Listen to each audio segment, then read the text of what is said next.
Okay. Yen change apade. The other buy na offer wo de dia. Odiako. Okay. Ntade a wo se ye ton de a na ma obi abeton na scan ya chem no obi akọ ne baby. So betima kotam ade. Okay. Nti enukwa leading me to gifts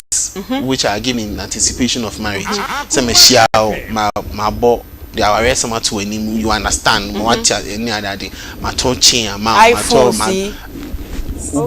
a member need the rise, but any frequently. To say a man, because a man a number no in this true. And so be by donation be mama or your specific say where you found call a man on qua into no moment me for being comma a memano. That be Obia need the done any so, and I say Obia need the opposite the Yemano. Okay. Inti Obiba would make us a yen chim, na your man money be, na your man may money be. Obi to make us say, media a man in tina me buy. Obi to make us a media, may man in tina me buy. Sir. Okay. Inti a day pan no here, ewo prison ho. A dear pan near dear so because all bamumwa. You better go infirmary ho and our clinic but generally so because obey mumwa aya na den sana ebema mo ho ahenhan mo kakra ye bi si ade de bebre bobo bi so che e do so pa yi na ye be fa fi ye duane die mu duane bia ye di wo ho okay na de enti aye enti min di duane bi no ye number no nti se adofo be ye mmoa because ye ka se ye benua emo kra dia ma emrantie na my high many just be at 20 bags of the 5 kilos no. Akesiye no. Okay. Just 20 bags. Akesiye na shemu 5 na say. Akesiye no. Mentiase. And in tungum bako 20. Ansa na etimi aso. Omunyina ende mu. Cause number ne so. Intino aya na ye no special days ene maum. Ti se bia ene obi de mo bako aba na ye de ato ho.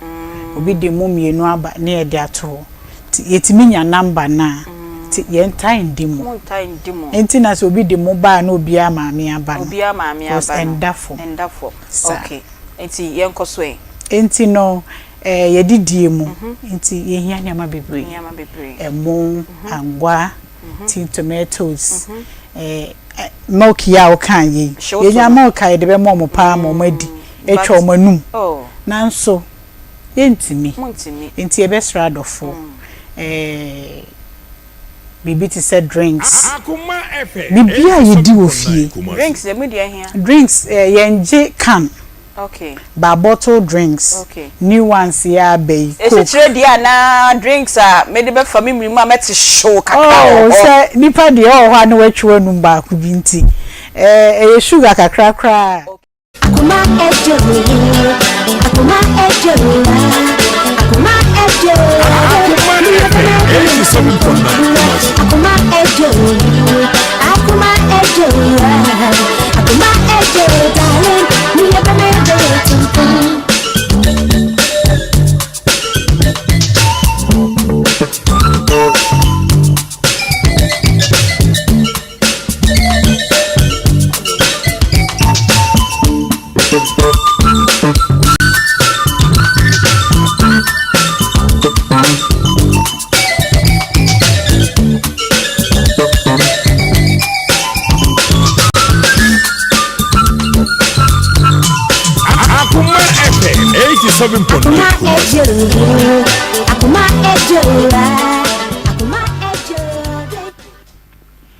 baby a wo hweye afibia no enne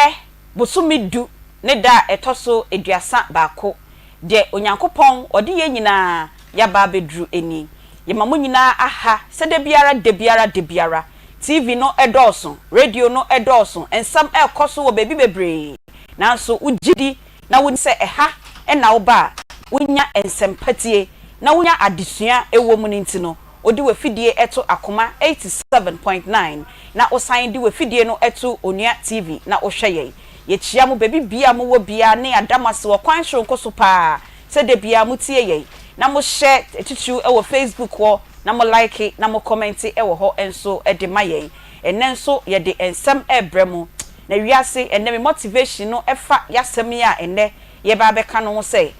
ade chiun ena unimu ensem a ka beka se nke rade enya ka ma ade mpo enchimi mpo esan se ade chi mu nsem nyame nankuto ena onim na se ne yebetu bia no de ebesi wakwa mu bia no na wapagya weni na hwe okokroko no akase Awurade wope enye ho ewo yen abrabo mu medindi Victory Spiogabra ubetimi afremi Aunty Bea Akoma mu nsem dwumedie ena yede ebremu ka kire wunia se enne yenkomo ayebebo no yehia se ono nso ebetie bi na obehwe bi enti frɛ no no fa ne fidie ne mfanto Akoma 87.9 na onfanto Onua TV enso na ansa na yebekɔ enne yenkomo no eso no ye ka kire mu se yekoso a etoto srɛ mu se 19th December yekɔ Kumasi Central Prisons na yakoye yenuanom a omo wo ho no adoye enti yabɔ hu dehura se wonso obetime do kakrawa e de abreye se ye aduane emo enwo anwa gari beans bibi bia obetime de abreye me de akoye adoye e wo Kumasi Central Prisons no mo betime madaroma na mo de ababa bedom ye eno eye Akoma akyede afi bia ye na afi bia mu so aya na ye target recipient we nye target audience aya na ye target recipient ya ye bi ama ye maame no makunafo ya ye bi ama ye nuanom a omedi dem na afi die yesi ye pese ye kɔ Kumasi Central Prisons na ye koye omonso adoye toilet roll na obenya de abre na ye beji doko na de bebre na ye beji ti tomato CB sachet one bi o de bre na ni nyina madaroma ye beji na bia bebia wo no se kwan wa na se wuntimi emfa wo niama na embre ye na se opese wo ye ni sika mu dia madaromo na mo de afa ye momo number so e de amayen 0530 507 849 0530 507 849 edin ebeba no eye James Aglevo Akoma FM ana wo niama no so boaboa no na se bebia wo no ntimi fa mbreye ana wadwuma uni time so de be breye so a o fresa number kro ya na madaroma yebeba na ya ba beji me se de wo de breye bia se ye sika se ye aduane se ye ano de bibia wo de breye bia no bo empaye guso ne ka webisa de se ye waseda aforwempo a na wo de ade rade ase se afinimu nyina no wabɔ wo ne webusuafo ho ban na wo da so te ase na boni bia anto na enum no Nyankopɔn besan ahwe so no waye kese pa e de amaw ye ma good afternoon na ye da wase se motie na mo beye ne saade amaye Peggy eti say Aunty Bea boko de Erade na dum enne so ya sorry bibi ekoyi Erade na dum kakra ye de nyame ase pa eti ene de ye nkɔ ne tintin bia kyese ne ye nkɔmɔ no e bia time ni nyina kra ye de ma ye kra na enso ye time ni nyina nti ene ye bonito na me nkɔ cash out na ye nkɔ jiska kakra emfama ya boa ya dɔfo a de bia mutie Akoma FM we Ghana Akoma no so ye cheska ni bi ewo ho Tony Best ebetena so a Akoma mre no so ye cheska ni bi o asana Akoma Sports enso ye che bi ho e cash out and one say ukita MTN line and I say Telecel to de any friend Vodafone say your friend Telecel no wa dial *439# na wa pick it number 6 unya pick it number 6 ne pe na wutugu mu sa de obetu bia 5 Ghana cedis dodo na obetu no broni be ka say probability say wo number no ye be pick no high and then po de obi osi afa no we SAJHS obekọ SS oto ye wenya 500 Ghana cedis odokototo ni school ho niama wato ba akopɛ ubetimi ato ba ako eno nso akwanya no beba e de amount enyi ho emfi cash out dwumedi a ye di ewo Akoma hanom sei ena Active International Insurance enso the Active Lady Program eye insurance policy e de abama ye maame no mu a mo amoto niama wo dwom de bia na eje hye ye niama na nsuo yiri fa ye niama ese ye niama ena Active International Insurance hu sei ye maame ne duru sa mo bre papa eno mo de Active Lady Insurance policy e di abremo intieja e show shop ho a omema uscanal sign their stock biom ensuo ne be yira fa wa omema us their stock biom se wenya personal accident omo be boa wo ena wo maternity leave a wo tifie no nso no na omo sign e ma uska intifa ho kodon wo na omo emboa wo e wo dahia demu obetimi afro mo number 0243781619 na WhatsApp wo mo nso e wo 0257370377 Kumasi hade omo odufie towers edum omo ben Kesben dan kese no emu Reverend John Tay Memorial Institute eno so eya disua bia omo offer general science, general arts, visual arts, home economics and a business. A Reverend John Tay Memorial Institute or senior high school or junior high school or basic ni bi ewo ho no want to fe wade no enso ebi ewo ho emako ememako eno wo boarding and a day enso ewo ho into pe ba bia wo bekọ odo ba bekọ ni ebe kire na dia mu ehu ade ewo nyamesom kwan so dia eno ane Reverend John Tay Memorial Institute obetimi afre wo mu say enkomo no further information 0557 804 701 and 0243 442602 Peggy mami miensa bi na yenkoye ni yo Aunty Bea me das ma me fa wonko edwaman so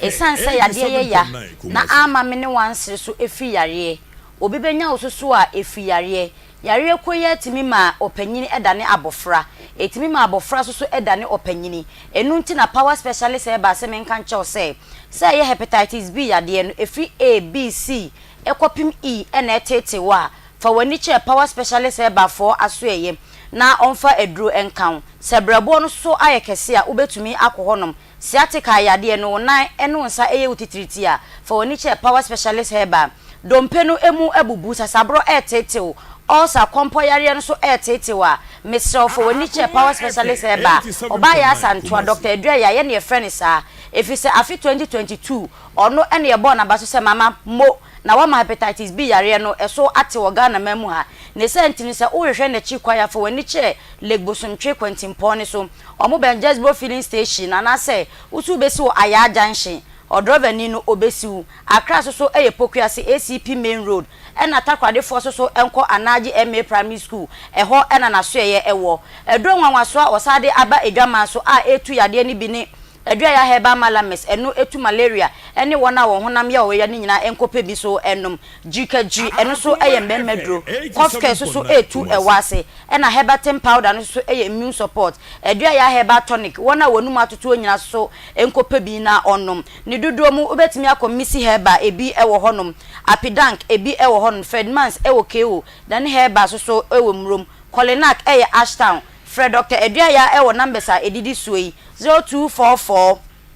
542254 0244 544422 and as 0200 383831 0200 383831 and a 0555 797878 eno eye mama WhatsApp number Mindset Travel and Talk Consult says opese utukwan ekofa enema ba omam ha ebeton anase opese okotena honom na wo ba ofasefo nyina kase boga na abade ene mesrew ohimbre yi amanfo efa kwati kwan so ebu amanfo fa so emfa osika emfa nkomo obi na onkojawu enkosi Kodivoa ne sent no fa wani che Mindset Travel and Talk Consult na onfa wontukwan mesese nyame wadom na sa wonsaka visa na wakodonkua oyire ene wo manyina visa no ekava omo se eye 2 years working permit ombeje ede amawo se ompo ope visa ombeboa agibi ede amawo ana se affidavit any birth sensem nyina fa wani che Mindset Travel and Talk Consult for na omo emwa mesese opese okokosua ade okoto wadi sua so ewo hono ma okwa Mindset for eduwa ko piem Canada UK ana se Germany na wakwa kosua ade omachi kwan omo ben police station dana ewo airport runabout no ubetimi so afrom 0508 368975 0508 368975 and as 0302 908398 Caristic Venture Semen Kancha will say obema na emu ayemre no entimi enso aba no meso kope wonupa ni bi enom oba se insufi efi wana mu ba woni be madi enhyemu ana wayase ehyehyew ana se dani den nyina na insufita bi efi wase ba meso na ye namu sayare na eteteo ne senti kope Zahara G capsules ni bi enom Zahara man capsules no so eboa edi mema nsema omo Zahara mesha eno so so immune booster no kokono kope bi enom se yare bi eteteo se eyensa ana se wedie no ani aye pekese untumi enda anajo a mesofo oni che Caristic Ventures for asoye ne kope onupa bi nom ne duduom obeko Okanshe drug lane omem ha so pharmacy shop ne herbal shop se wo ha nyina wo a ubenya bi ato Fred Doctor e was 0246 348334 0246 348334 and as 0248 569335 0248569335 Aunty Bea. That's pa Peggy na yembeshe yenkomo no ase makasa ene yenkomo no de said ye the whole day my cramp na yentimi enkan wi enti ye sha ase entem menu I to say hwemi menim aya hwemi menim why esro ho de TV nko na ebobo ho eti say nyame adom I mean say emunye but kasakese kakra se be ya ibeti won ka why ye fro saying ye from Paulina den kwachi where di say from 19 years okay a day na eyo Pacho on the 19th of August no me kwajuma ma point juma me baye me pacho yeso kasa ne mma me nko na mete won kanti kasa kese na enhwe tro ha hwemi manim ana me ho ye ofe dodo ntintimi hwemi ni oso ho efe panti eyeball to eyeball na yendi nkomo wate okay on the 19th of August no and I me call if kwajuma Akoma FM 87.9 Kumasi me suma me nya be masa nko to edwuma adwane mam na me ndinti me twan sa na on banti nya me sore call baby a omoto edwane na oye se omoti amane nti me san bra back ti me ba back am be radem ana me tina se odo gane ba me didi me sese me didi no ana me hu se me sisi mo se me ti me ma me ba na me ka che ne se ma me sisi mo se me sa ti me di board sorry free for mo na me yes me nya me ma me se me mpia bonti na me nkwa nam kakra na me zabro na eye me ti me nam kakra me pia bonti se me kwa ti chira me sa ba inside me ka che mam se still era so hyehyɛ me no otisi ni mo hyehyɛ ti ma me yes wo twetwe me na en kakra se de o de na twetwe o de adru se de ba ya bia me na me na ye me ya na me ho atome ti o twetwe ya me kofum me tofum eno anu no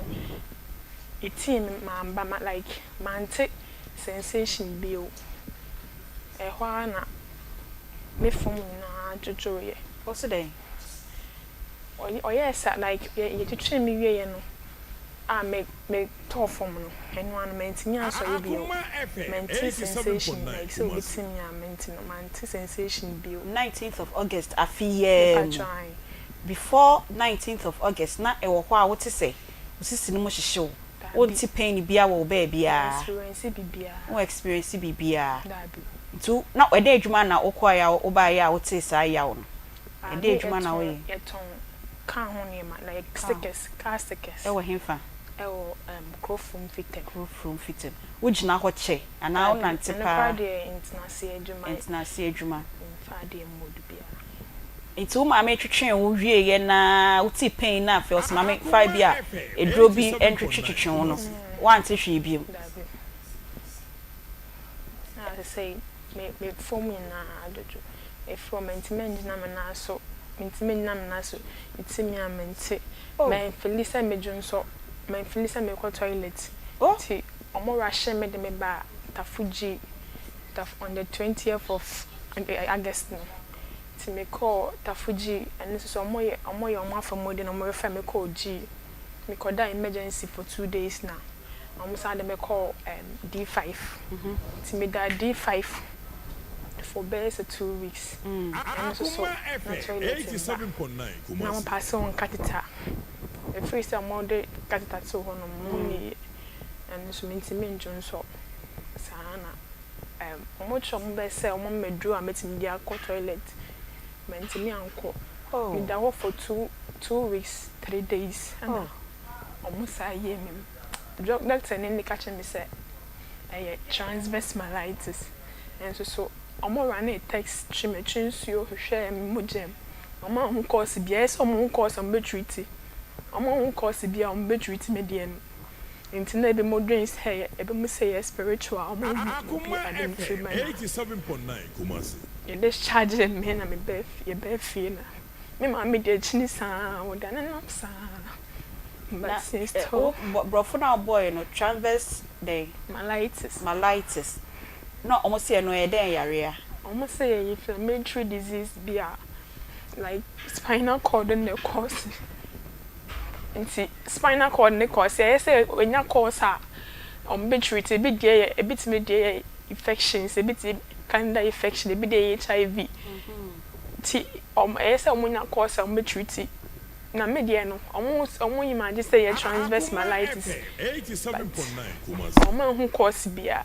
Na oye x-rays ne scans bi ne labs bi are still o mentimi hu say course na this myelitis na eba ne no ni. Me could try I don't know 20th of August na me get me call Tafuji me could try x-ray by am fan ko konfanoche hono nti me ko konfanoche hono na den tana mint na se na me dawo ti on the 23rd no my kotwa MRI by MRI no ya kwaji footage no nko na ye je report ni de ko ma doctor ni Akoma FM 87.9 nti then ko mo yi no ko mo tro so say suggestive features of transverse myelitis What oye nurse ana? Or level of education you there because with me can area terms know very well. Or level of education you there. From my USHS. USHS. Banka o pesa okọ hin. Anka me beto so now due to financial constraints in Tinka. Me to training college from semi ko ba na me penesi by e fie ni bi ntino na me work hard say me ko training college nti me to Louis form ananka me train say Akoma FM We from no ebe frame time be. ne de menim But na ka ye here be na nka pesa okọ. What to for which year? this year This year. try. What to say bi mo dia baba na? Not last time I'm afraid be catch me say e be more Bi ma dia ba. Let's say no pass well. When you say 16 To asuma me. nti within 2 months I got 3 months in a day me sick am bob no say me dey go school nyina me use to just me Akoma FM 87.9 improvement bia even say me pass one physics crime me bre urine ba say me pass one physics me never say me sa When I bet show. me never say me O pass physics ah. Oh. kopem say beba Baby. emba ya men enje say be hye me kofo ada na me nkwa me su ya yesa ye hu baby a den ni free ba doctors must the transverse myelitis so mo hu cause my me de mention e bi mo ka obi e kan de ne de obi e kan de ni de bedamo Akoma FM So mama di wech ne he na mama di mako. me so for be catch and say obi a bomedua o sedenti o say okodane omo dane me So for na the catch o mama so obi abo o hwe de ye na obi abo dua. Intini mama catch me say me ne obi nya kasa kasa na me say me de me kai say me ne obi akon me de me mpem kai say me ne obi akon me friends bi na me no munya ntokwa ne kwai say ya ho me kai say me ne obi akon de na say ma ye obi bibi ti omo kan de ma me de o say saade a on de nim hwehwe na koda ne ye no mo say me sorry ti o ma me do ye koda ne ye na on akon ma do say ye fam pono me e do ne hye ma ha mo na me di pono no e hye me mante inso hye ne hye me mante nti e hye ma ha mo nyina ma ha mo nyina ye ko due to say a higher poor circulation of blood into me the beer day in and day out na increase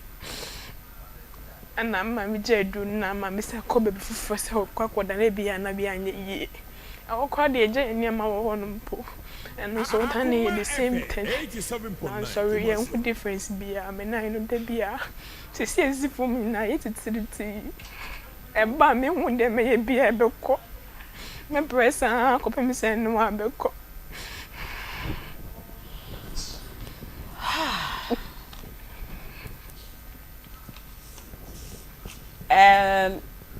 Eneme kan say ade be chon na se wonim ade chi mu nsem a anka bi kra anka be ka cha Nyankopon se ne Nyankopon e ma de enchime ye hye program na te na menim nsem a na ye be ka enti na me ka sa young girl 19 years we SHS na oye adwuma kakra na odi atoa no ho so so obekọ training college na nyame ya adoma wa be ye ocheche no na re hosem e na oni ye che no makọ adwuma ba me sisi mo hyehye me nti ne maame obatan o maame betina ha obeka na sem ne madodo ene place a ye nua ba yi ewo ne manimu nti maame me twetwe me ba yi o me de duro fufa ne na se na ye nyina nka ye maame ba ye me ba bi ye me ye a me maame obetwetwe me ti ba tan ono so betwetwe ne ba ne na ya ma no afi de no ano no ye nua ye ntimi nsori biem tu be bi sa ye se kwan ben so e na ofa ya o de betina akonwa ne mu ye mo mahwe e kwan a ye de ye nua ba yi e betina akonwa ne mu nyi we fidie ne mfi ha ye ba sese ya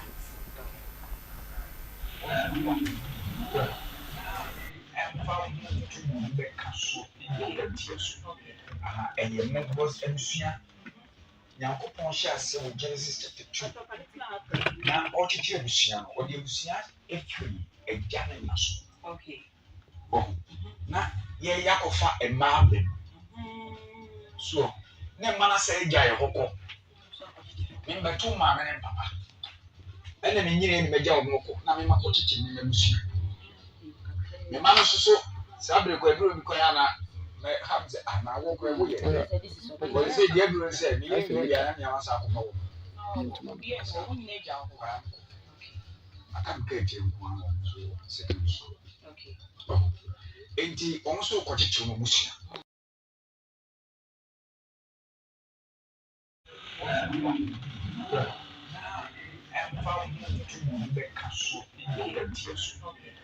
eye members emsua Yankopon sha se wo Genesis chapter 2 na o chichi ebusia no o de ebusia efiri egya na naso okay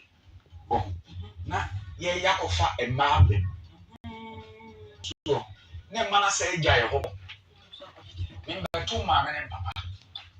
ene me nyire ni megya wo hokọ na me makọ chichi ni ebusia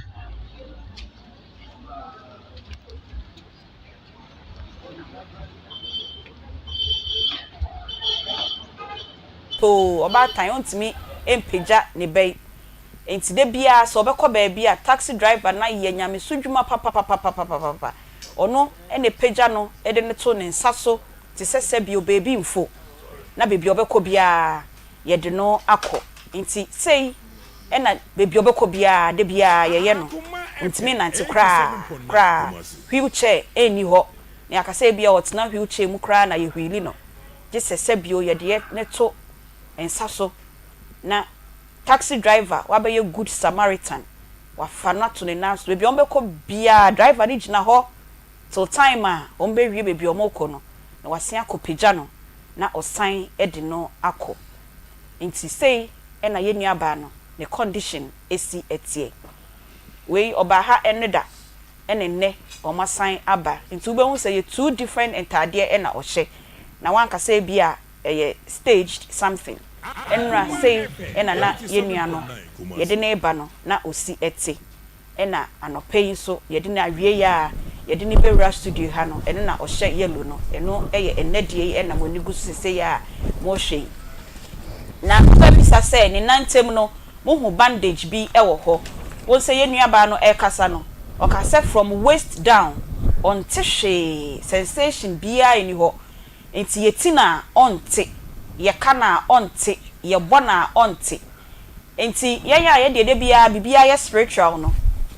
na obi che ne ma me say bia na ye duabo oba time edru sa time we ya bibia be ka say ye bia no oba the only girl amongst ne ma ba time ye mhihye no enti odina koma ye kwa akutwi tini dinui konfo bia ma ne duro so onfa mpunu no te sese na ye punu no se na eja no se na ye ja na anansi ohye enso egu bucket but na nroguma ye sie mfempunu aha enti ye punu no edro na hwiegu o ma me tade aba o tade aba enti ye punu no enso ohye na hwiegu ne ho ni nyina wante e na oda edro ni enso ohye ni mu enti ne han na hemu ni nyina assign ayikro every 3 days apart from conditioning or say 3 days bia assigned in the core hospital na yekomia ni kro no edema no ote ases ekro ni nie na se ni ni sitie no yentimi ma mo nhwe e very gory nti na bandage e fam so no are ho papa me sisa de be chew na onim se obekọ yawo mu ni enso hwese mu a na nko aka che Nyankopon se Nyankopon ene me da na nka wakumi na nka me sorry kra se catheter ne hye na se be ya obedwonso a catheter no e na eda so no obedwonso a na wetimi adwonso afem nti every 15-20 minutes bia no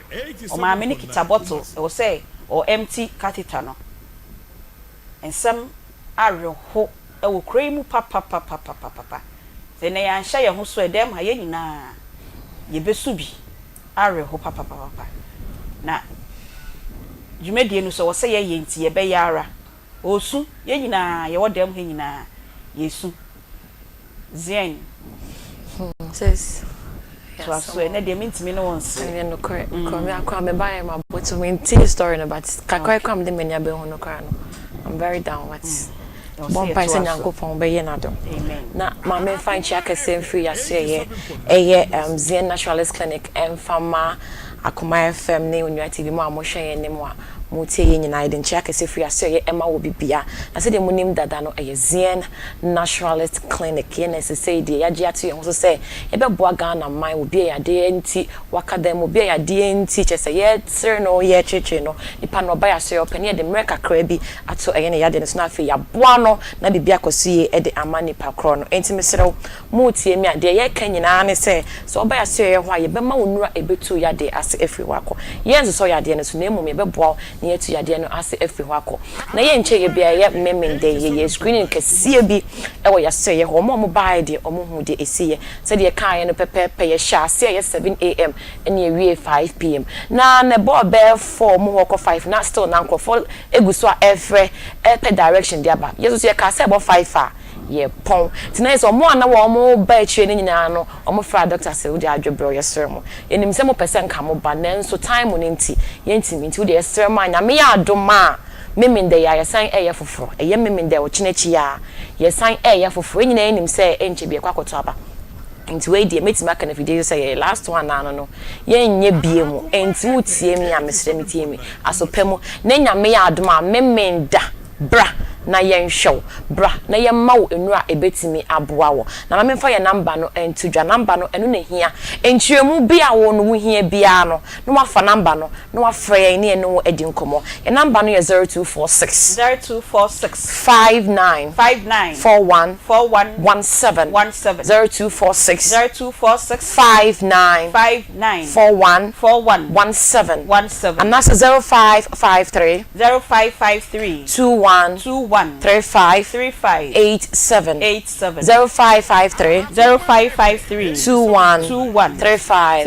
87 na nyame adoma memenda ba bia ye hia ni kumasefo ye nyina ye ko etimetim Lumba Junction Pankono etimetim Lumba Junction enye yira kwan udru Pankono dwom ho na wotwa kwan ni ma mate fo ho na se driver fo ho nyina ofru wo mo chocho bi na aka kire wo se obesi wo Lumba Junction na se doctor 3 days aso ya obi ado beba ho fabrisan so na bra na fei enkranfo beko ye Old Ashoman Alowe Junction Old Ashoman Alowe Junction Ashaman beko Tulaku Christian Village sasna kaso aso beko Tuba Mama Africa Junction Tuba Mama Africa Junction na numbers na me to dwan me sand be to dwa biem na wa frɛ ye won se meni ntia ya de bia na metimi aboso today ya de bia tete obi ano frɛ na busa ho asɛm na nyame ya adoma memenda entina fie ni nyina eye 100 Ghana cedis o ba me ahwe omugye o ba me ahwe urine mu o ba ne doctor assign atena ase na face ya sama wo enura ebeboa wo we no nya se bia ya ma ya de fo nko ada bi ya de bebe ho esie wo boy so ne ye kra ne yenim so ya rio na say yesi da bi wo de nyina ne se bra asoye ho ne ye nhwehwe mu mawo ya de bia ekoso bia wo we dem bia ne beboa ne ye afri wako empo ye hwe na se ya de bia ne ho ne ye ma wo ye nnuro ne bi ye immune booster adro na a boost wo immune system se de bia time bia no wo ho ya de bia ntimi ye den embamba besra ntimi srew nyame ya adoma memenda ye nyina ye hia branch e ben wo no na wo de America enka se kwan no wa da bi bia mbetena house o ababa boy asem o kan de meba ho ne wo de ne wo china ne wo de ne wo china wo yade no so de bia ti ho ni nyina ne so beba se ho ni abo ne tu yade no ase afiri ho akọ enkura yi de bia ne kan ho asem se nkura anase wo ba bi na wo ba no sebe ne nse nyina amoamoa ne ne amoamoa ni nan no ntimi enante ne nse wontimi entini mu kasa no kra entimi emma wa wo bia kwai na bia be 4 years 7 years akra entimi nante da Mr. Onyame adoma memenda fa 100 Ghana cedis no be so yehye kra bia sebe wo muti anase wo bia wo muti ne da wo kon so hwe ne tina ontimi mpagya ne tini ye momfa san kra we mu nyina emre ye nyame adoma ne nyina ye 100 Ghana cedis 100 Ghana cedis na yeje yenka se ni pass message ne yade ne so nti wo bai de ye ba bagini skaka se da bi ye 100 Ghana cedis ne pe na yeje e wo yase ye ho ye memenda ya ochinachi ya na yeye enti nyame adoma fa oba no ebre na afa se infertility awomu ensem oba wa ware emfie bebre awono emma ye chese wachinchinia nantia ensu hu ehun sunsun aso bia wodi nyame adoma memenda yesi bra ne beso yehwe oba onu kunumra oba ehwehwe mu ama be ma wo so ehwehwe mu ama ebi kra wo be ma no wo ebi ana wo ho oden no wo fom nti bra ne yema wonu be ma wo ho oden na kosoro wo oba so ye boa wo yi bibia firi wa kọ no ebi na ya de bi na ba betina ho no ye firi ho no na afi ye ma o sa 1 month adro ni bi 1 month adro we die ma me a wotie me meserew e ma adro we empa ho wotie me a memenda wo de oba wo so pe 1 month adro ni bi e 1 month no wo ye ho adura enye se me dana esi November mu anu ti November no de na wo ye ho adura yensi December mu de onu kunu nkohyem na hwede ebesi wo mo abaya ho akyese ya boa wo mo a wo ma ye asuti etie ye de wo nyina anim dada se wo mo di sa kwan we mu nyina aso no nyame aye wo mo adom amenne wo mo awo afa wo mo ma enti wo so awotie me yese enkachi memenda de kan se beso ye hwe fa 100 Ghana cedis ne bra ne be boa ma ho to beba ye number ne 0246 59 41 17 0246 59 41 17 sas na ni fo nyina mo eye problem wani ye moya kredi wani so na ye 247 fa wonsa no mposa wani so da bia no ne ye ka che wo se ye bia na yade bi na aba so e bia na kro bi na aba so so na ye ohini ni nyina ne se nyame adoma memenda brabaje nsuo ni bi ensuo ai de ba ro wani mama na yade bi e waso bia ebeko ye ho no ye nye operation wo ho ye ho no ye me ye surgery bia da bi na emom ye nsuo nwaso ni bi e wo ho a wo ba ame ye de ahoro wani mama ni nyina ye 100 Ghana cedis ko form abaya so ye abaji ensuo ni bi nyina e di adanse say yes wo mo baji nsuo no first no wo mani no kwa na ehunu ade enso ne nyame ayo wo madom wo baji nsuo ni bi na ne nyina ya de bia na e wo so bia no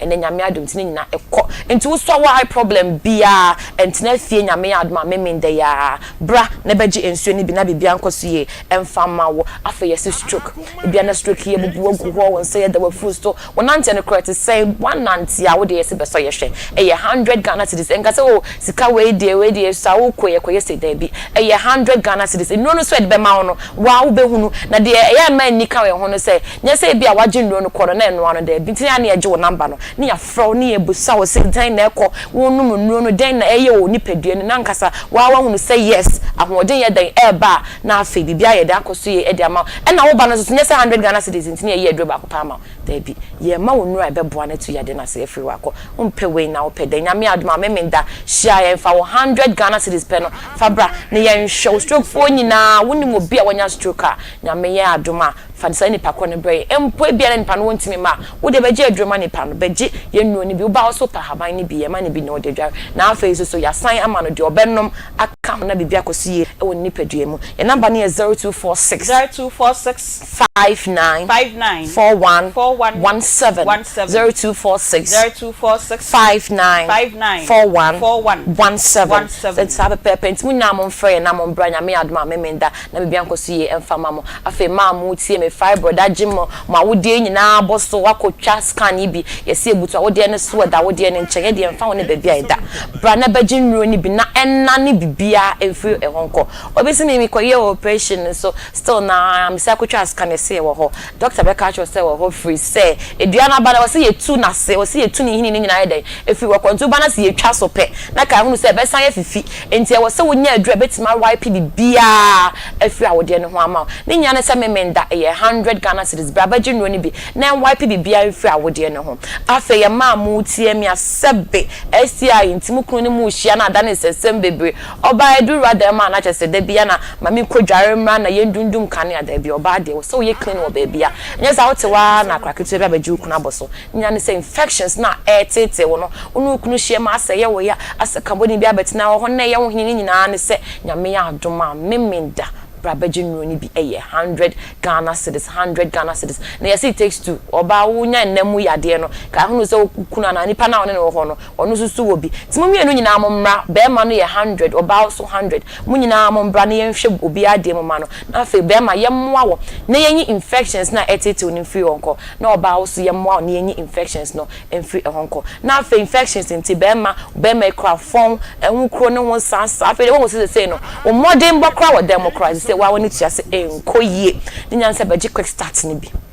we are brantie wutie me na won sanka quick start dia ne na menim de won no bi se quick start na na be boa wo boa kwa ma fe wodwonso sem na be koye o enye se boa ma wo mpaso agronkwa da bi na emu boa wo ma wodwonso sem afe moja be die fu sane wo be manim kama kama bibia be kosuye e de amabo sa fe no tem bia onsara no pa bia na ahoden e wo ho enti bra na beje quick start ni bi de wo hia ene kubensuo de wo hia ne kubensuo na emu pe bibia hu de a ene wo ba fa kubensuo no bra na so ba be hu bibi na afa ye power no so eno so nyina ye mema adwo ye power eno no de obehia ene ewo a wo de be ka ho enti ene wonya wo power ana se quick start na wo pa eno so de ohia ene kubensuo wo de be ka na bibia kosie e de amawo enti ntina fe nyame ya adoma eye memenda ye sini nyina eye 100 Ghana cedis be ma wo tie me wonye bi free 40 ko na wa ma wadwene akọ eye prostate won sensem ho afa wo jonsa ase wo be ma no kremo hyehye ase kro bia ba be manim ase wo jonsa na ase bia kamu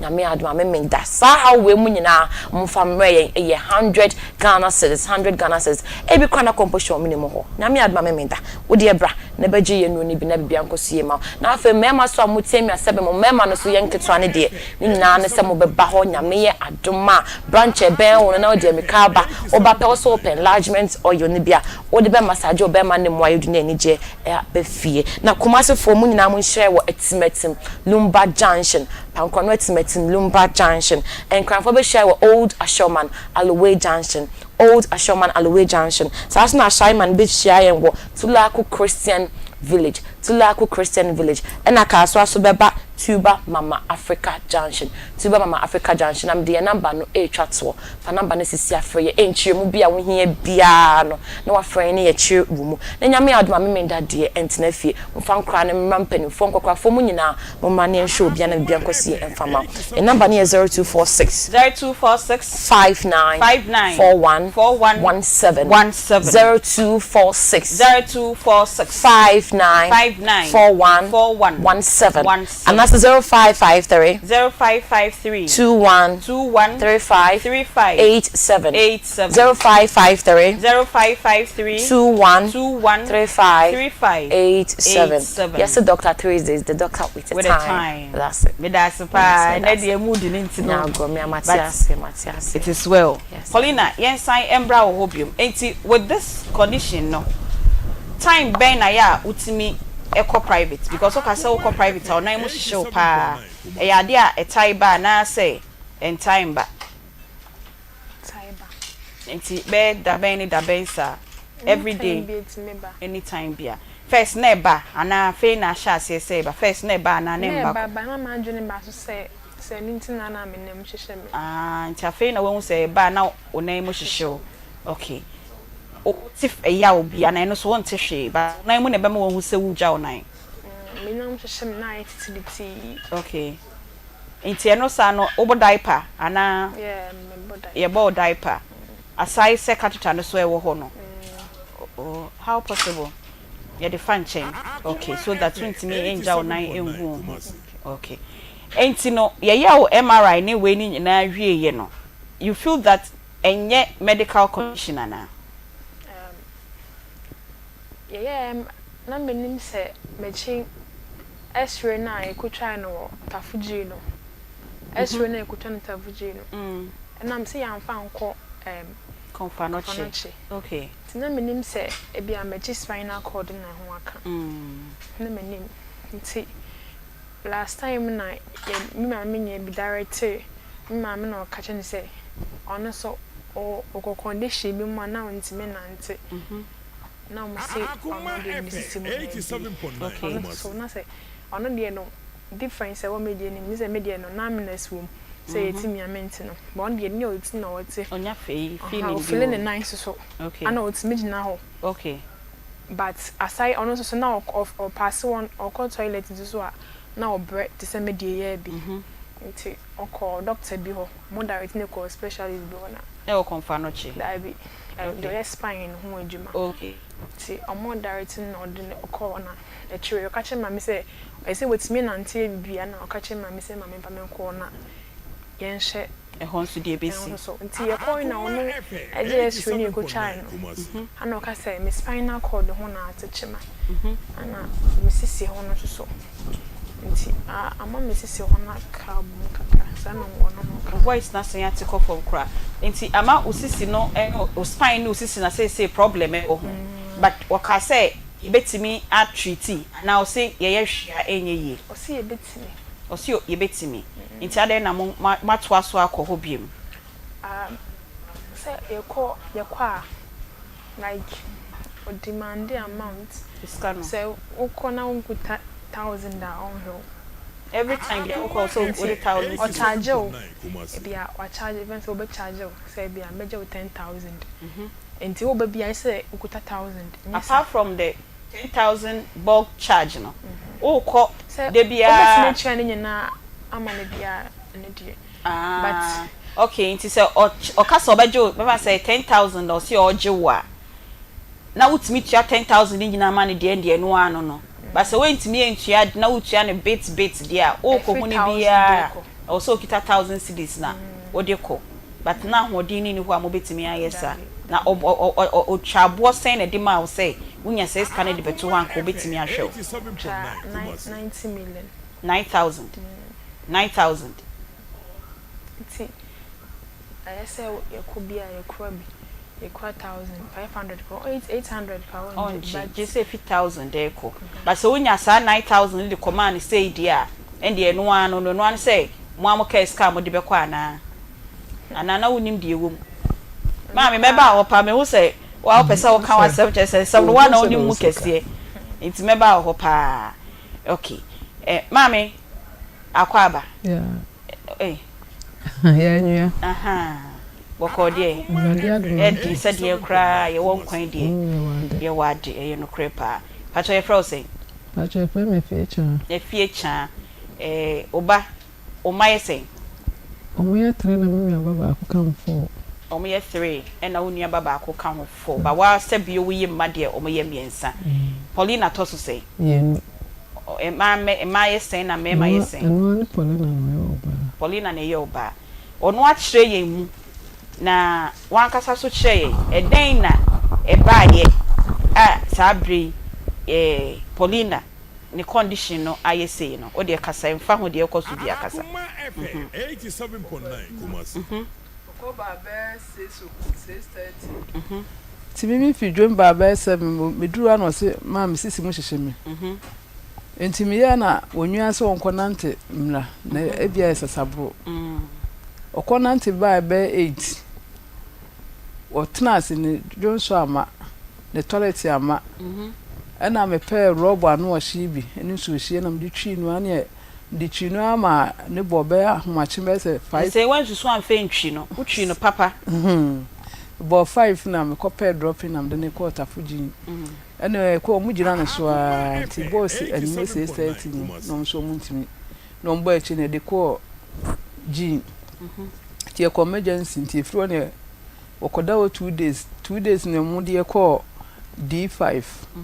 D5 nso mu ye ya afi omu hu de ha no na ye ne boy hu letter doctor bi ba ya kire no so hu yare ne ma ye boy letter na ja ye ba de ne me kase mi nchinya na me bo me kwa asofo wo na me kwa akonfo enti jina ho ama me konfa no chi ho no enyo mo ane ka say omu yi mo me pesa clarity ne wo ho pa enyo mo ane ka say omu yi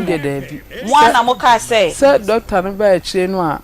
wo ye say wo hu yale kro no ana ebusanse na ala ehunhum yale ana ana oso ndu onimu Dr. Papa Bea ni ho be ka cho say ehunhum yare Dr. Papa Bea wonka oso onimu nti yes ana ma ye bole te say ene ye mede ni be kofie na bia say ehunhum yale amakope anu aduru nti wa na o ka say yen discharge mo from the hospital okay sana koye okay ene ja mekoya aja medi ichini mekwa ha obi si abuni dua mekwa obi so akwaje be me biskedi ono so sabe watu wose wonfa be ma da watu no waso Paulina o ye virgin o ma me sa wonfa be ma da na we de offer ntimi ni ano onje be me bia sika ho de ignore that question onje be me bia sika ndiye sa wa wo show ti ma wonya obi aso bone okay ma me to aso enti na me hu mo sunsuye bia ena wo mu ka se dua bonam se da bi ena megina so adane dua no ena ekodane me ko suma kwa hene wonum na obi edalati me tek fam wonum peja mu kakra obi dalati me tek fam wonu ekodane dua no ekodane bae wo so edane wo besore kodane bae wan sore nam sa ko be fufure mfubi busu bi wonam sa kodane e stay won sore ena me nua ne kire me ayino me ka se na chi nka se wo ka kire me hold on ye ndi kan ko akonfo mienu no ho na suma kwan hene bebia wo bia wada ma ye bo mu asichia ukoye no uhu suma kwan hene ankasa nti kasa ukọ na himfie ho ena obi etwe ukọ nchen ni ankasa suma kwan hene na ma ukọ da ni bia ye sebe ya yenko fa asem bia ye ntimi mfa ntam kese bia mfa mba hawie nti kiremu yie ma ye nti utu anamonka ka wo kosumankwa hene ho etiefu amutie ye bia na obisa se sumankwa hene no oye hwania sumankwa hene no ba santimantem ha no mu se ya ye nananom mo kom ni ade ni nyina no ono ena eye omo panyini nti duabosem se obi abodua se sen ne se ni nyina ade ye ko nana sumankwa hene ho nana bila se metwa okay nti nti wo ko na sumankwa hene ho na se honhom nsem bi ewo mu a na nana no edie no mu na chese nsem e wo se ye ne yaye na himfie ho no ena ba bia Goro Boys wo ho nti Goro Boy na hu no wehu unim Goro Boy sa akonfo no omo so de omo agent akodina ejina na so akwa hina himfie ho nti uduru ho na ye de eno o kire me se konfo no wa konfo bi wo tek fam wonum won de wo kwa di wo mbia obeka a kire wo okay ti e ko na o ye ugu ninsa omma oso aboso no ugu ninsa no ka chense ya buni dua na osi ya buni dua se de wande wanchi mo so obi abuni dua na no ye chebe obi abuni dua wanu so anka ni pakro buni dua eja me so be fama ade ye nti omo kan na nim de mika e ma yigina wodane ye en oji uska oji o saying 37 million and 40 cedis 3,740 Ghana cedis and oji wo and out to be kan ho ana and the man to be bia no ko sia 10 cedis o ma toy okay eno no na impru ni ba mu no okay nti o ye den ne ma no o si odani dua na afi bra ne be punu no obe nante no o de ikuku obi ma me no de aduru ma me no aye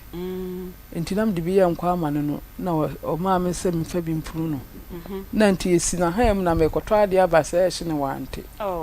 eni se ne ho na ne esi na he da bi mi hwe gu robem eni si wote wo se nam de esi na ha em nam dia de akuri no ho na minua ba ko ebate ne ho na na o hwe no nti nam se me to ade aba be ko ba ya ne ho nyina na abopomponyen wuri bell pacho se ne sa eyi ne betimi ahwe na ha dwen dia na ka de maame ne kasa na ka wa ma ya hwe nti sei na ne ho ne sitie we hu hwade isuma me sei na tie nti ya ble eni no kakra ya ble eni no se be ya munhu but sei na ye nua ba ya ote asese ya konfo first one e draw de mai se ye mfa mpunu no betimi anante no another effect assign dia kwa kofa e de abre no eni pacho to aso 87.9 nti sanwie no a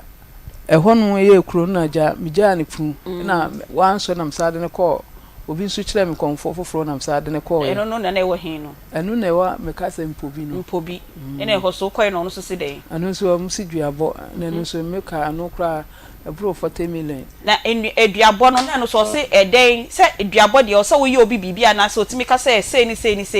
omu ntimi nkyerɛ mu bia me hu eno an so omu se eduabɔ okay ena eno so bo ka sei eno me bo ka bro 40 million na je se no nkwa akra no ya akɔ we ni ka bom no ya akɔ 8,000 no so ba ko no kra de do ko kyerɛ me hono sumankwa eno no so je me 3 million ti me fan so de oye goro boy na no gina sumankwa na himfie no ko kyerɛ konfuo bi ho no ono je 300 Ghana cedis so ono de 40 million we nso so bro 40 million de we ya akɔ 9,000 de no na eno na o say nanti esika na so ko kyerɛ konfuo keke no je 300 so me wan kyerɛ me do kan say me o de me kwa eno beto kosua na matwa 3 million misu na minimu sese na dia ti ewie na ye ba no say 3 million nam say ade I say ai yes woji nti na drobe ni ne kura bu afu say wo ye misa no enso be ndey na o sa ko hye ne no we mi de say mini won wan chem fi say me humete okay enti akwa akonfo mienu ho o mu nyina se ye duabɔ nti second konfo na wo mpobi na akɔ ne ho no elo so de akwankyerɛ na ɔde ma o say ye ma no se ba ko ne na o se pu ena ko fa asɛm ba ye ɔno de no o se obema maduro to ka so obema maduro no me ba no hwɛ no se da bi ti o ma ye duro se won ko no ma na yi ne ɛhye na se no betimi ayi e de ne hye na se ai katita no okay na ka ho abi ti ba no hwɛ no se ma ade no ube yesa me ka fom ube ya o ka chen se an hwa be ka fom na enye ne sa nu ni ne beboa no yi ne wo hwa na chinka se no na eho aka eho ye ne yanti menya me enko ana na me die mika o me so do be kan bia mitie o kan ya na me ekofa dropping na jaye ba ya na me de ko de me miane e kan ya nti wo ko na wo hwa na yi no foto na ekotwa no tafujin ena o se na chinka se na achia ama ni sisi nso aka abum kakra tie no na eye ni sa tie ena aja medetete mu amde ne ko sa hospital ho no ekomiemia kro no kro kwa de 3 days bi amde ko tafujin na ba bia na chinka se no ya na amde ko no ama matwa 60 million kra me de ko nso mi hu ehu ayi bia de me ko so makwa mo hu improvement bia makwa to aso say makwa to aso 8 na wo ko bia o so kita 1000 cedis kra na anu ya me ko 1000 ene me de ko ye enti sam enti mi nko bi se me twa 60 million yes na o so man ye sen pacho me ni abane ka ho a o mo ye 4 enti wa wo man ye sen pacho me sa na o si we na ye tosu mienu onu nkwa na baba panyin ne di sen panyin ne ko 24 years na wa wo ye di adwuma me to under ne pants o ton de under ne panties under shorts and panties ine say o ntimi nante kra pacho David nti obedware o obedidi o obenum o ye ne den mia na me ye no oda ho na ma ye no ho adwuma oda ho na wa ye no ho adwuma na ne obeden akọ adwuma me nko ba bia me nko ba bia any day mara pocho question na me bi say mane how o aware pacho be mane nso e be man so yes ano nso koje aba abosia asafo e de bi ana nso di bi bo am ye koda na bi nti duabo no kra ye bosia na mo koje sire koda na nti yes anto no so trek mu a ono so pesika betwetwe na nye skada ho bosia bo Paulina na esun ye ma hya me ho so paase me nsu na me ho se wo usu ne pe na o ya ma me su me de ne ya ba me pacho asem na are ho but pacho wate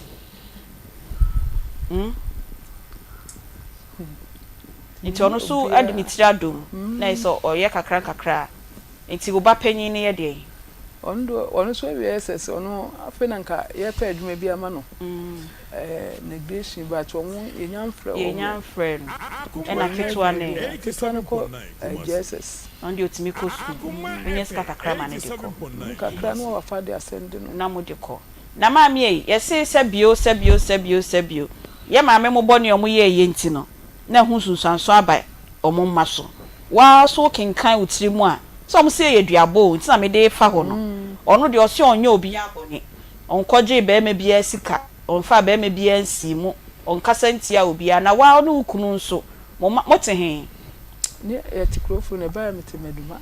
we ba en to te meduma ade nso na wakotena bendu be se me ma me ho no na makotena ade no we fi krofo na wakọ wachi ko meduma se e ho no na me ni obi aso mi mu na ma me so asoso mu kakra na eduanom bi wo me nua mam bi wo ya no mo so mu o ma so mu se me nkwa mintimi no we kura ye ko ba bia driver ni na amoa me a mintimi driver ni e friend say nyame nhya no pa bra kofi nyame nhya no papa oye webusuani me ni be bia uni ni be bia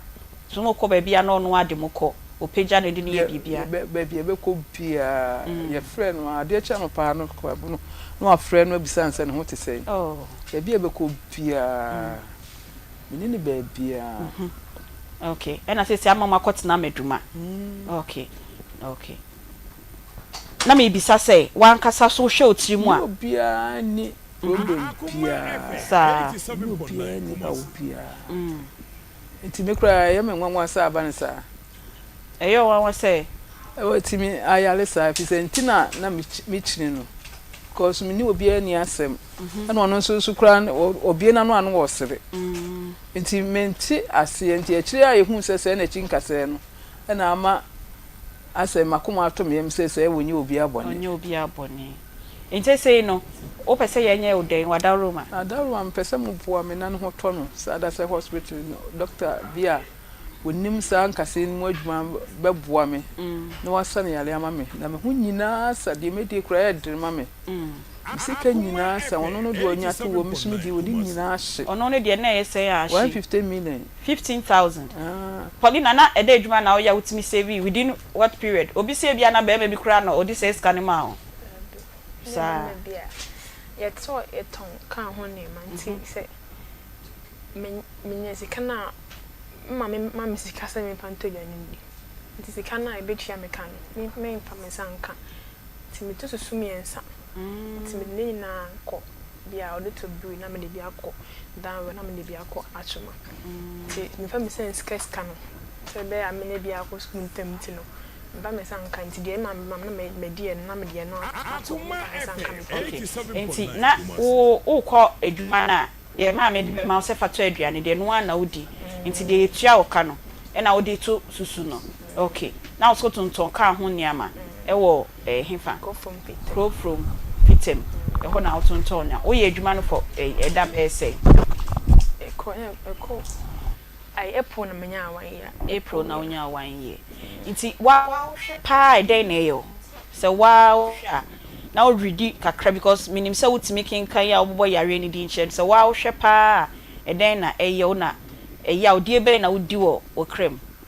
Akoma FM 87.9 Kumasi ma me babo sika na ko school na se adi wait na beto me once aha still me na solution am guso am ebre nti ana me te wa na ye me ya ma pa me ho me friends no mo ko school na me ho obi mo de me na form no mo shase na me within 2 months we ya to me na ye me cry pa am na solution na ye me ya pa ubisa nyakopo questions ubisa nyame questions say didn't be a maintenance on my so we am I know what they had to me Akoma FM 87.9 Kumasi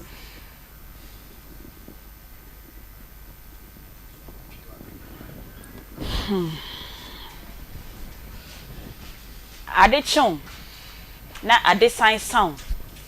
na ohuna makwa nyina esisi ho so a na wade nyame ase sika enya ade nyina wo nkwa na wade piwak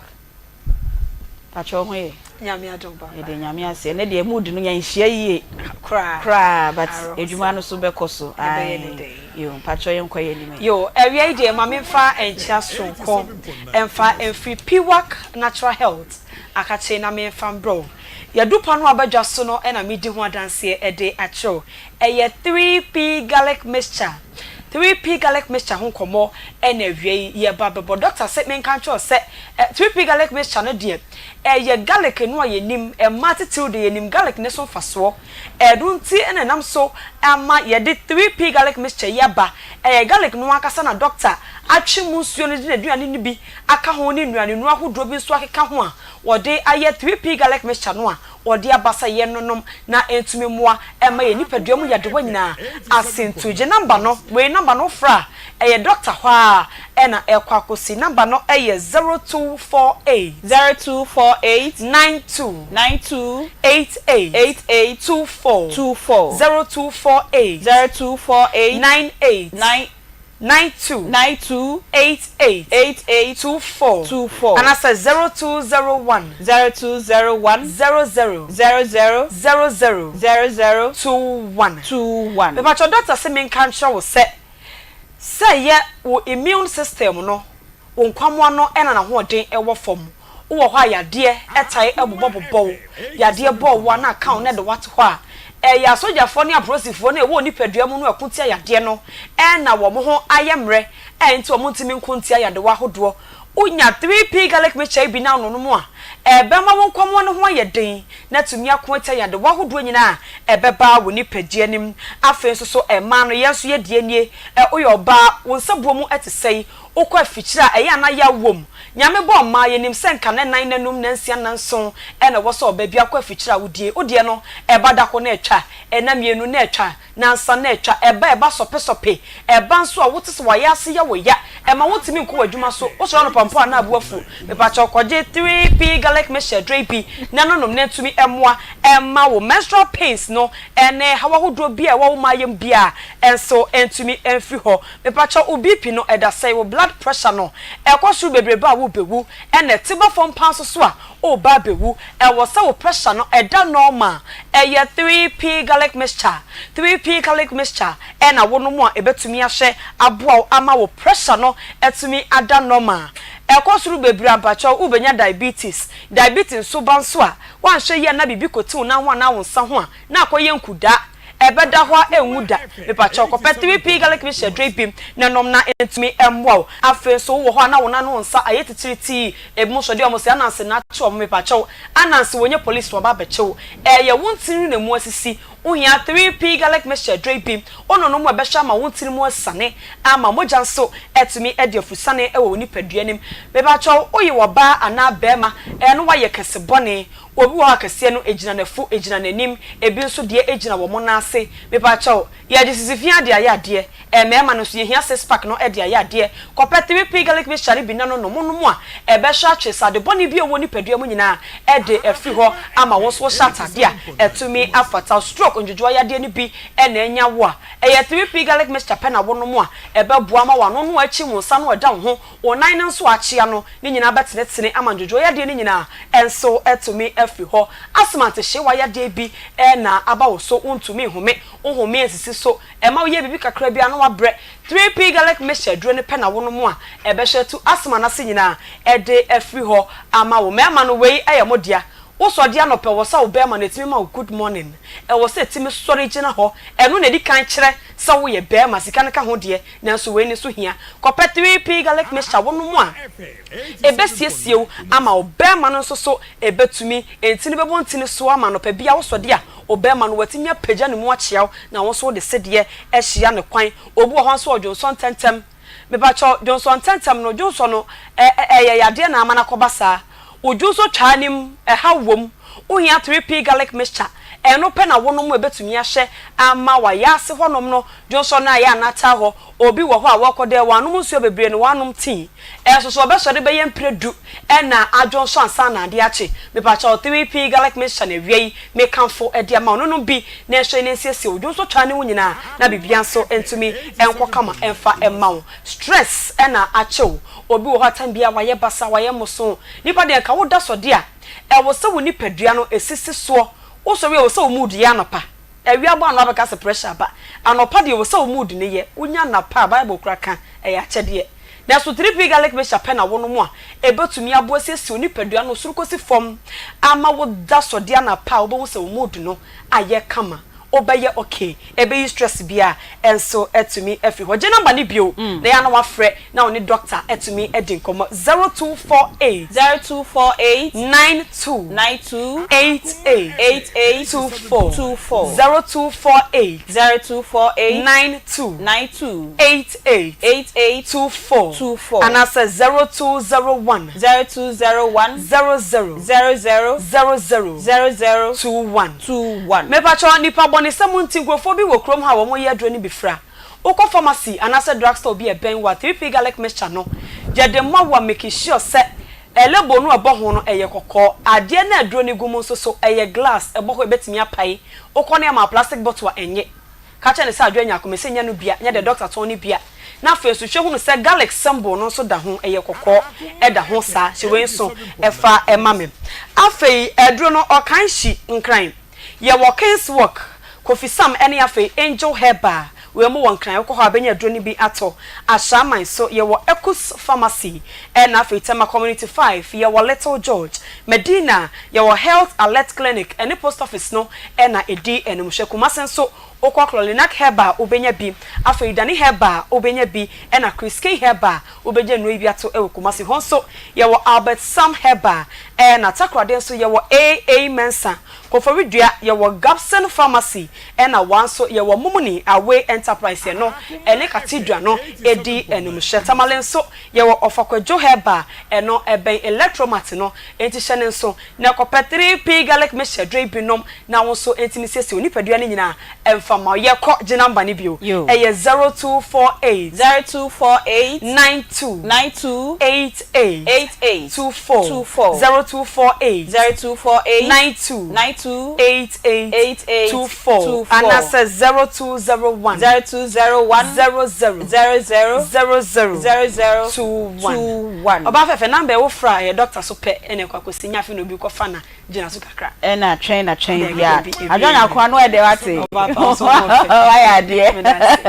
yo ya fa bi enya serie na yenko Lizzy tomato mix ho na yenko to ye tomato paste ye fanye eduani endi Unifa Brothers Ghana Limited na omode Lizzy tomato mix abedwama so a ye ton ukọ ba bia wo se open Lizzy tomato mix open dodo to 0240949091 Agbozo Herbal Clinic enso ebetu nyaro wase nyina de amount koho na onto typhoid fever se emfama endemu yarewa na erectile dysfunctioning and as misfunctioning ko Agbozo Herbal Clinic Kumasi de Chems Old Insurance Junction ho na omowo 0553417752 and crying Kwashiman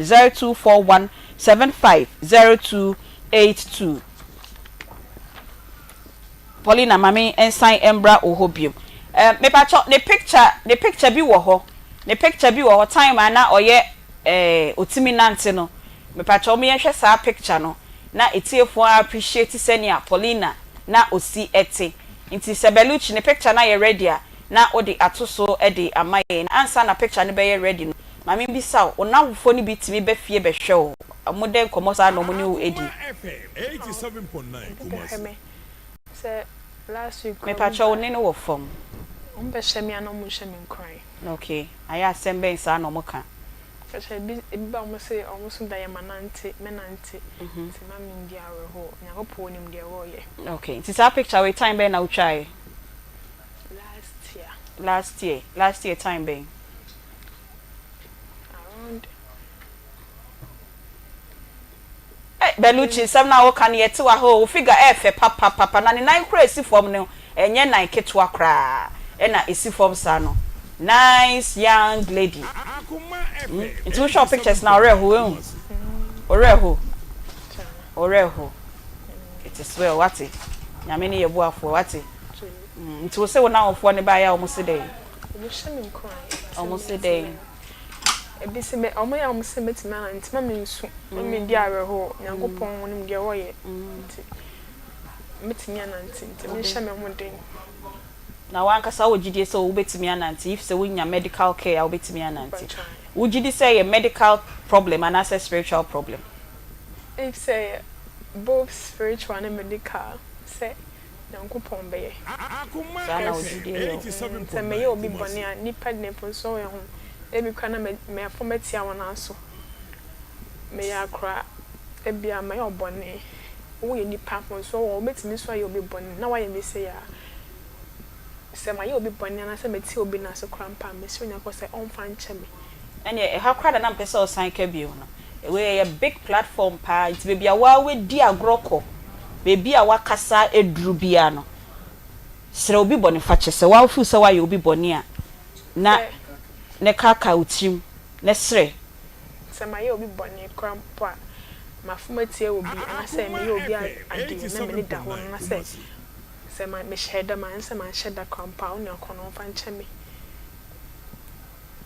na metimi aka mami asia ba hobium enti o fi a montimi mpie fa ne betena abonten kra montimi ntina ene minim salt na we wa try pa na watena se ache no ba ye ha nyina ye ma ne mattress na oda so ontimi entna ho kra se bia mu ni wheelchair bia e bia abonten bi mu de betena tena so no waje mframa oye den fie mu ofie oye den ofie a ya na o da no so obepia na mafre obi amana be so bugu a obi adi fetimi ya bontena mafre obi amana be so se misle no mo me na me fa fare na nsi abontene o se obetena abontene na jab de na betena abontene wo su ana misumi esu bi esa no wo su osu na osu oye den misumi esu na won cheche ne re cheche ne re so ya na wonya e ma reho na misumi esu na me patano ti masma ye mobo wasem dia ye mobo ebe edika kwa yesi stroke beko baby ye stroke aduro num kotwa 8 million ni nyina abosia bona kotwa 8 million misa so ko wo mustrem se konfo bi no di 13 ko e bi ama enya wechina konfo so o wo hwa wechina konfo be sen so miensa ena hospital de ye konfa no chine tafuji ya wako doctor ono so hwe spine na me de na ekompai bo nso ka ho empai bo de asofo no de o man ka se yeduabo sofo ba ko de kire se yeduabo na asofo na aka no mo se de do mo se obesore no mo bompa ya mame wan ka sa akodi asore me kwa assemblies ntia ya asofo ne kai mo mpai bo mo kai mo mpai bo intimisi oni wheelchair kra pacho de bi ti de bi ade so dansa so sa ana me de ebe dakete so abontene de bi ade so da ho na onim se na ho bebrebe no so unim bed so so obi da ho che so unim bed so dey ya so wachi tu kro ne wachi be ye kro exactly nti aya won show said o da ho bebrebe sa no benya bed so me nda ho like me nim se say bet ma the side effects na benti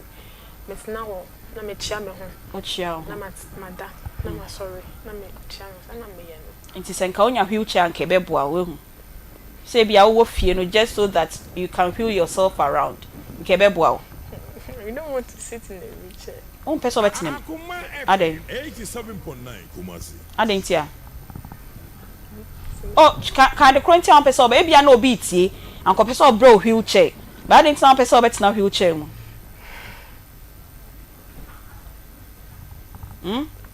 kasa chem aden tia person betina wheelchair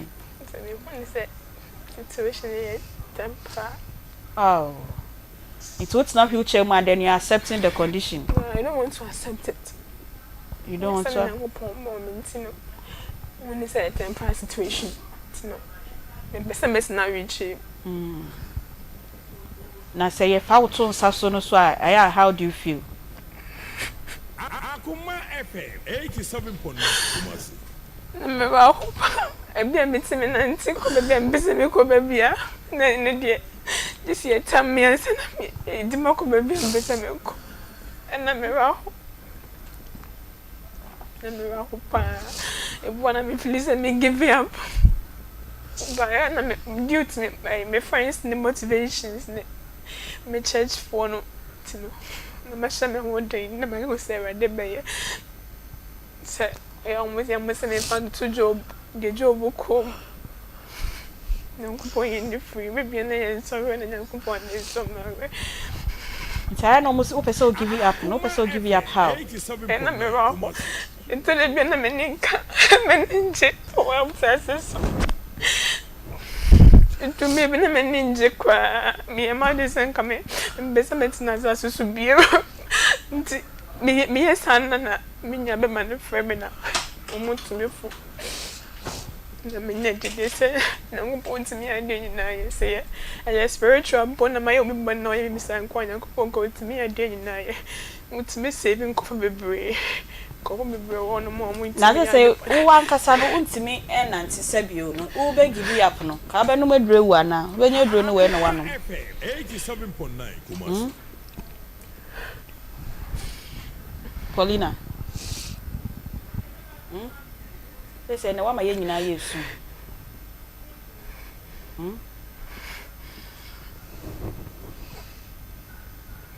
Mami,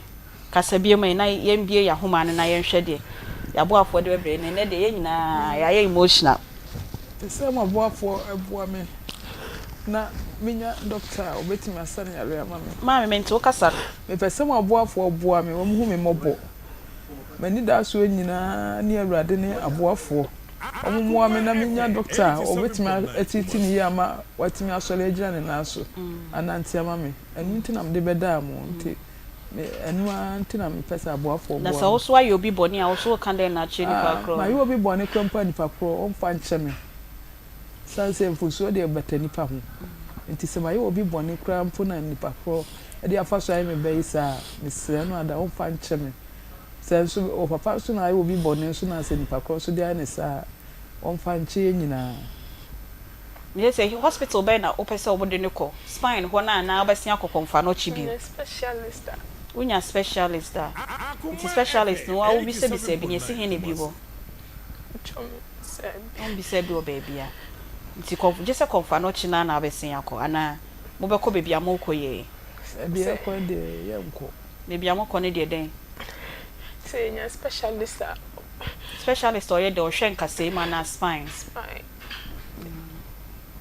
na se bi ebi be konfa no chi ana ebi we konfa no chi okay yeah enti ye nua ba ne se ope spine specialist na wetimi ahwe no na wetimi assign ananti bio ina ene ba ye se ye nye appeal because already na kasa no ye wo appeal a ye na so aya na nsem ne bi wo hono mu a e ba se ya wontimi enhwe ne saa se ye nua ba yi a 19 years o sin ka wo training college what all forms ebi ma ya started free bi nom ba se we condition nti ya fra kra wontimi na wa hwe se ya fa wo mpo a me na message die unya message ba wo na wo fo ni bi dia started ba my friend be a wodi kan ka che me say efefe Akoma FM 87.9 Kumasi. Enti se ye kasa sorry kra untimi sorry untimi kra ujina ho a wo be shekisa untimi kra ni me feel me nine mo feel you nine ye say me ti won wonte hwe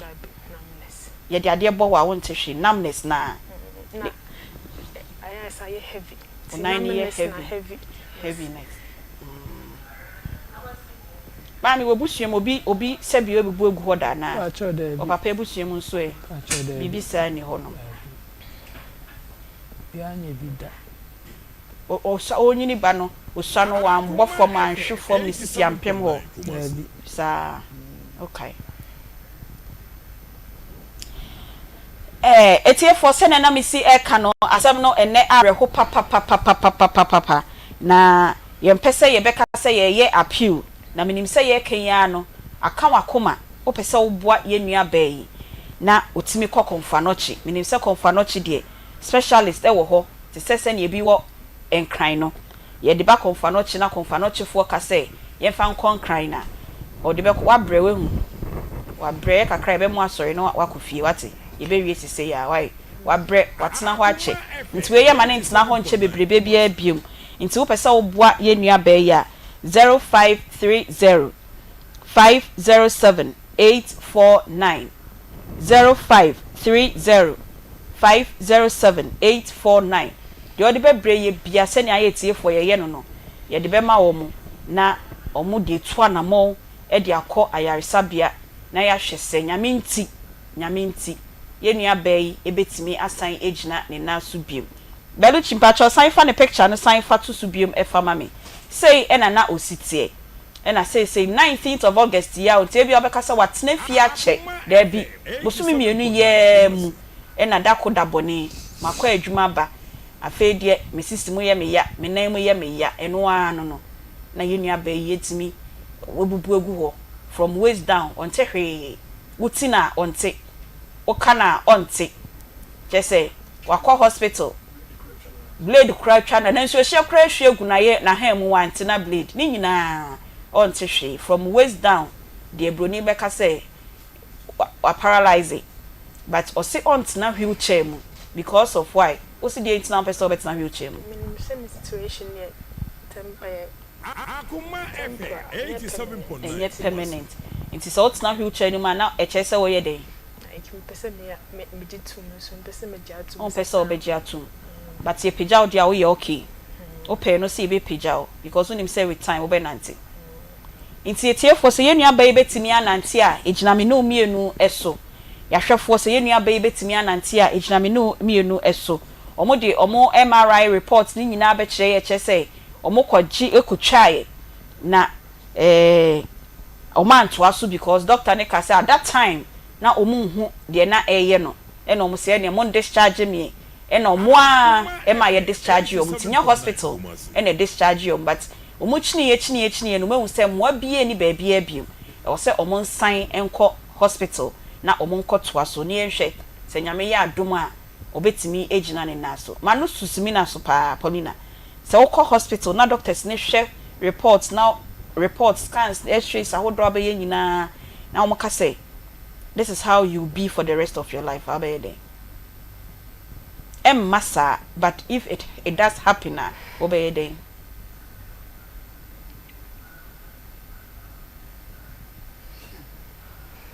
Akoma FM 87.9 Kumasi. and I will contribute my penanyam my brabo manse na upon penanyam my brabo see you call hospital na doctors sheno reports scans MRI akodro ebe ni nyina na se ka said this will be her condition for the rest of her life nyankopon pe e na enye ho ewo na brabom arehosem mesi so betimi aboa ye nua bayi enne 0530 507 849 akrabia obenye bia yesro fatu ye mumu number no so owie ya ye beyi ama wo mo na china no pa o masan akokonfa no chi biu na o metu anamon ewo ho ni maame ne so ahya se esu na se ne misu bi ndan ne ensumbo mu ohun maame meni mu nsu ehun nti etie fo yesre mo ene ye mood ni nyenye nyame kra na ahya meden kra ye nyina yetimi e kasabad a very very pathetic situation pa se oba the only girl na say atono we wie school na o ye adwuma kakra na o de akọ training college na me koye adwuma ton ade ba ya afedie me sisi ye me ya me ntimi nante onte hwe ote ye nyina catheter e hye na ha mu a ojo nso fam obo diaper esanse so jane nan kra onte nti se yambo ne diaper obeba no na we jane nan egu ne ho nice pretty young lady na akoye sei ohia ye moa na wasan etu anamon akọ ayaresabia na doctors specialist ahwe no de ebekọ akosi osi de ebesi bia no yankopon pe enye ho ewo na brabom 0530 507 849 de ode beto so ama ye bia no ye beje na yenso ye de aboa ye nua bayi ene ni maame anamontu omutu ye ni nyina no desperation sometimes ebi nto woda obeka say na mo pechini but se bibi to wa na ya wan kan wuntiri ma obetu aka cho say sebio weja na ikra no titidi na ho beto obetiti edi because ope apomodin utie na person friend na 0243114497 0243114497 ye bie ye phone lines no o wa dwenkyerɛ bi emmoa bi na pese o de boa ye ne a akwanya no wo ho betimi afrɛ yen na 03224988035 obetimi afrɛ yen na oni yen abo enkomo na ansa na afrɛfo ebebem no eye den a wo se edidi nti no. Okay, hello, good afternoon. Wait, so tete natural spices ebema weduane ayede eye natural spices ya na ya ton ukodwa man so also petite natural spices ubenye bi ato. Hello, good afternoon. Good afternoon. Yo pacho di baby a okasefi pacho efemi nana de yetie o pacho yawe ayagde na tia na yemin oh bia na yemin amedetia kafra na me be 2 years and 2.5 years kafra wati kafra sorry nti ofre okasefi hinfa kasefi bampan fa Bampenasi. Kafra wati. Nyame ensha odi pa why? Yo. Bibia beye yi. Amen. Yedase. Hello, good afternoon. Afternoon, madam. Yo, pacho odi baby a okasefi. Pacho Agnes. Mami Agnes, it's you. Pacho, then nothing now. My roka, and you are sending it 2 million. Nyame sha wati. Pacho Pacho me kasa fi dem my Asankrega Breman was sending 200 Ghana cedis. Nyame ensha. Nyame sha. Yeda kwase. Mini kuwan. No knu nyame sha mo pa. Hello, good afternoon. Madam, good afternoon. Good afternoon. I'm Pacho monsieur na semno. Ma mekano say. Mi pawacho catching them no say. Srewe Ibrahim Mahama so opamacho omebuano na fama no eya otabua amanfosi obesho kama ama boy sedra mo ama bibere ti bibia ma onti impanacho katene se ombon Ibrahim Mahama pawacho buame mame mese obebuano yenimano yate Yebema na say wabonidin we dey personalized appeal no personalizing no why did that say we dey we can channel me make tell say obobo girl no mate why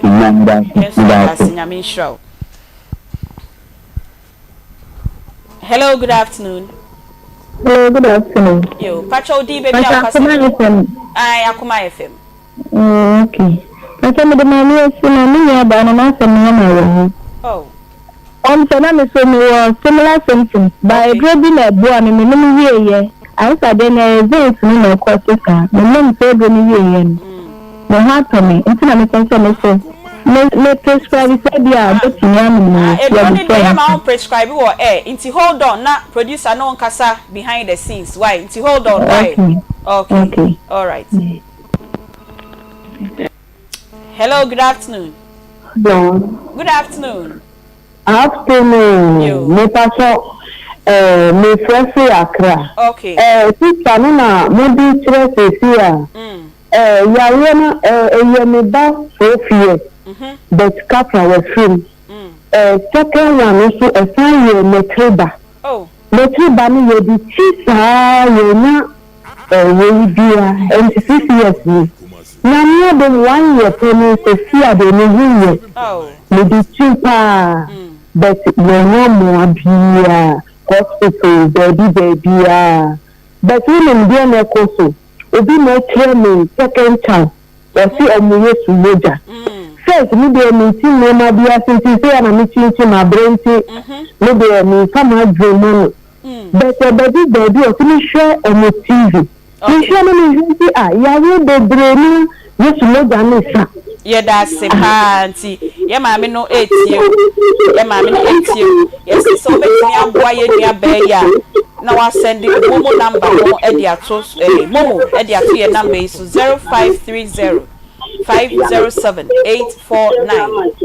0530 507 849 na yefam bwan kaso betu na mo kra ni nyina no hello good afternoon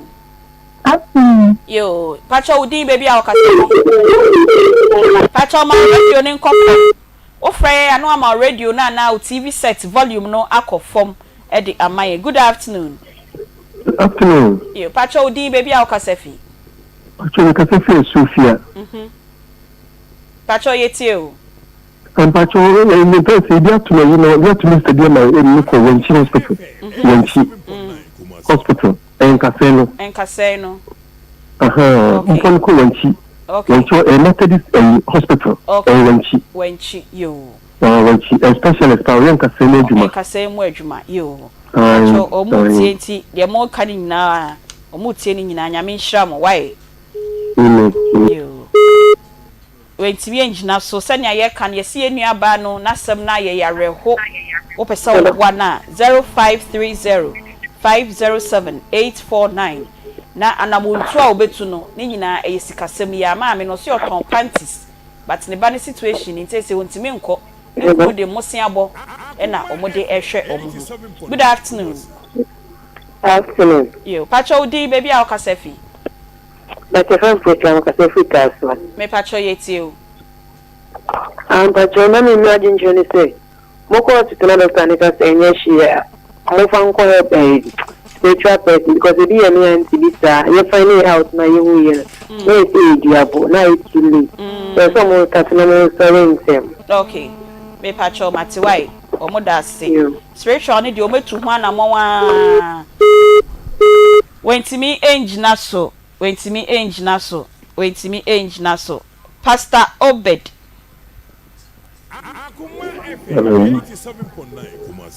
okay hello good afternoon me pacho udini baby akasefi pacho say pacho yeti o pacho pede Mr. Odi onya abotrema on sweet and answer. Onya dey. I'm trying to sweet and answer. Onya abotre na sweet and answer. Yeah. Okay. Many lepa. The family aduma. Obeta sola na video. Nke still be a manita eja obuani. On sweet and answer yes Mr. Me pacho yo mate yeda se pa yeda se.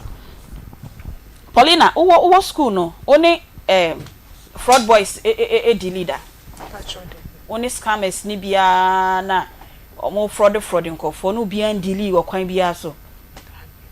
Ken count mo. Omo de omo ye niama pa o.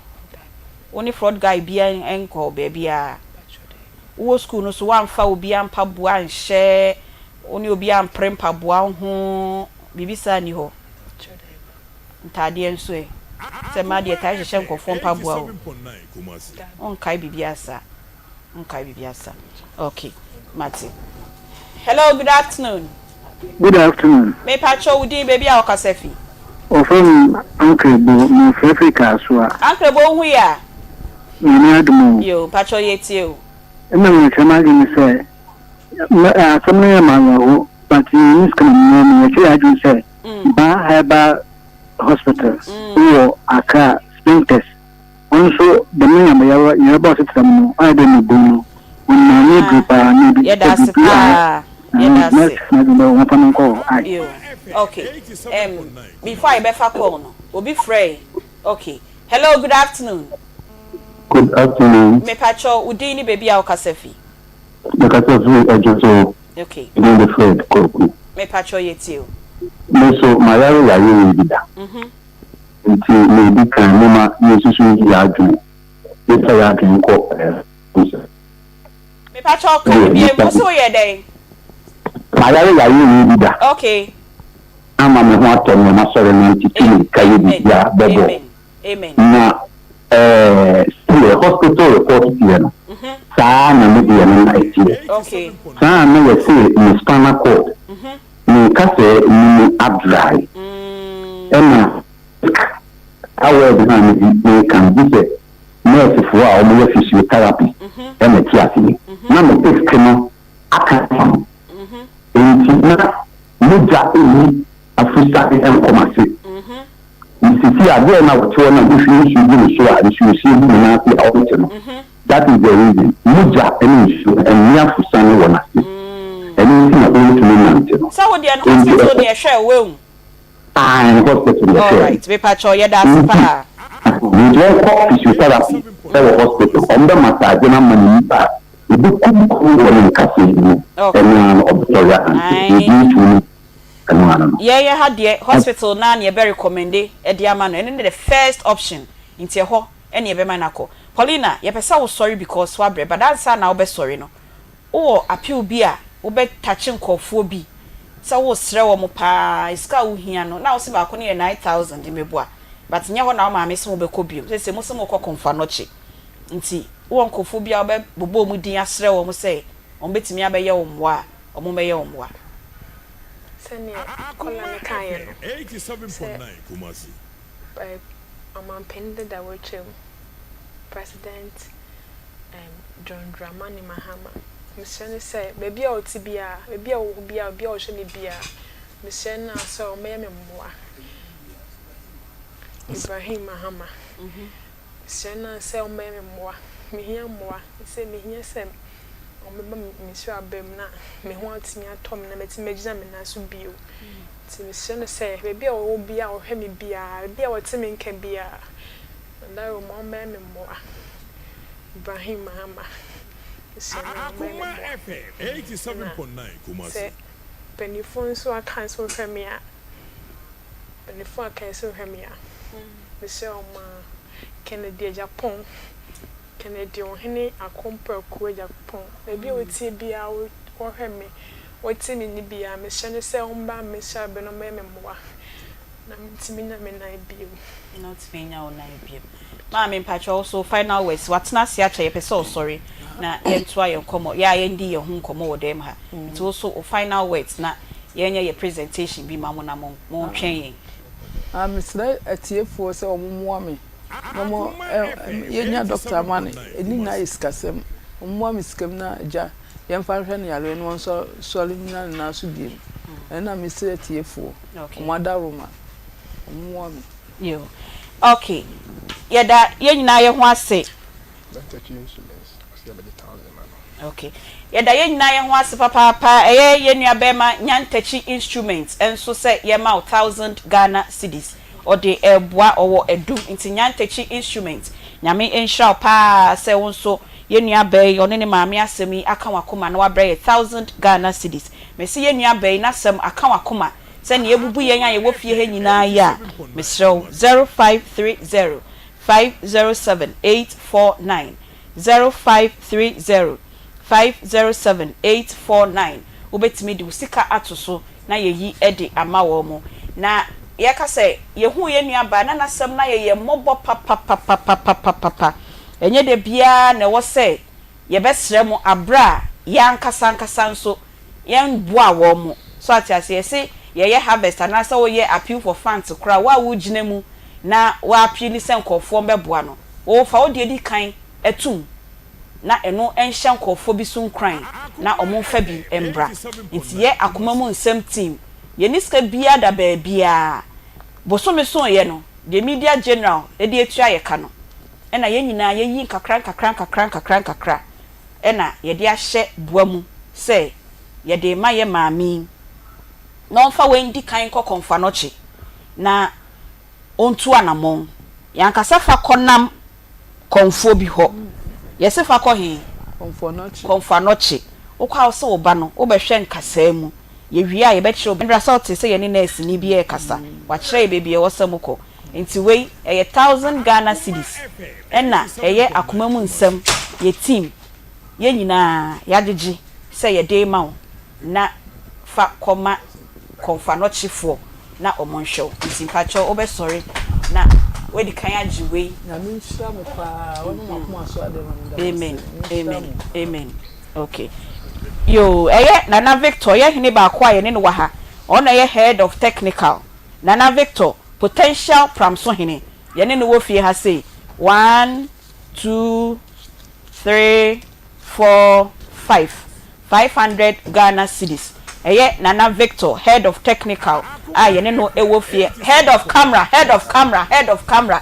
me the post to come Belucci. Head of camera. Ye bi bia ye twa wo fie he bia ba TV3 ni onua so no. Ono ene head of camera. Me say 500 Ghana cedis. Nana Victor, nyame show pa. Ene anuano ma mosomo boaboa mo ho wo ekire ho say ye pese ye de boa ye nua be na onante no. Nyame show. Enra so ba ye nso manager approve ye e ma ye ma mo keska e na mo de call nti enra mo ba ye no nso anya mo keska nti we na yesu ye e de boa nti etiefo ye sra mo a se ne ya ka ne fie ha wo de wasemba ha no ma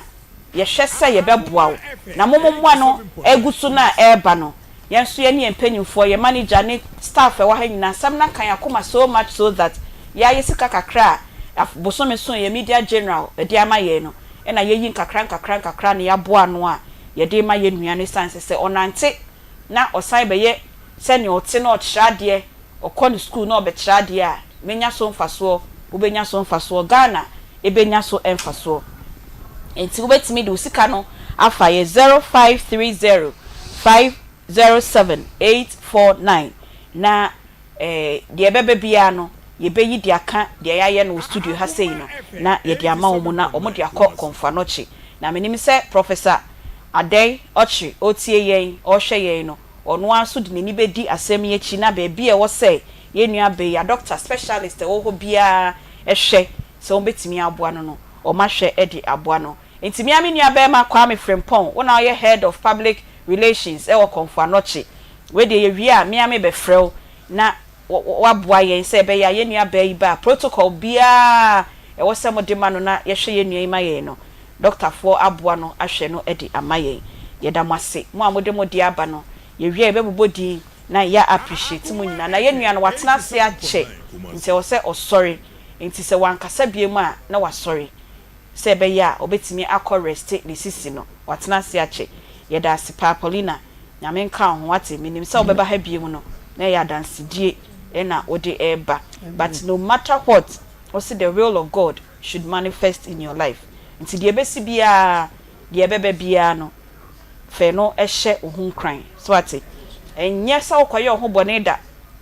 woni makenkan nti minim se bia o ma me ni ho na fa phone na obe ready ni ama bi sa obe ye ohun bone men no mba otiri mu da o hwe TV ni video ni ade a obi ni nan obi eni nsa enso no so won faso pa wadwen ye very sharp nti fa wadwen no eye said no matter what owa enkwa no Nyankopon betimi de waye bibi you get it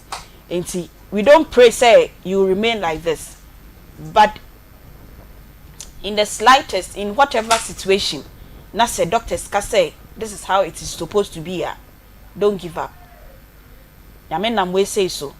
obema wa ye testimony to others what you say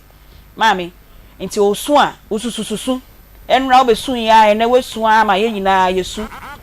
nti me pacho onu su abatan minim se edin fantuma boyem e ma onu ni hu ni suo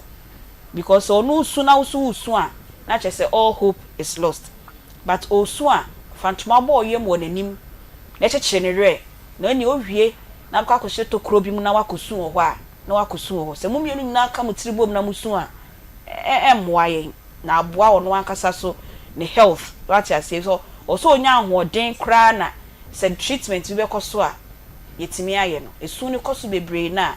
e de yare foforo complications bebre e de beba why na driver ni no so meaning say wutie yen wo hwe yen nyame shop ha the good Samaritan driver wafa ye nua ba say wunua na wafa maami say wunua ba panyi ana say wo sister na okọ ba bia wo di omokọ onye adwuma o say omo fa ha fiti anope driver ne da ha a wo twen wo mu ono an ye wi oba be fa ne na kotena taxi ni mu na o sign de o ma kofi pa cho ni din ni biem black kofi de kofi nti black kofi nti nyame shop ha the good Samaritan na Bible kan no eno mu adwuma ni bi e na wo ye no say obi a wonim ni wo ba bia onye umoja enye ohwe nanso ye nua be yasema ye omobo na wo se omo kọ ba bia wo de omo beko na waye yesi calls ne ba nti de ma me fa calls ni bi nwai 0243114497. Hello. Good afternoon. Good afternoon. Me pacho udi ni baby a okasefi.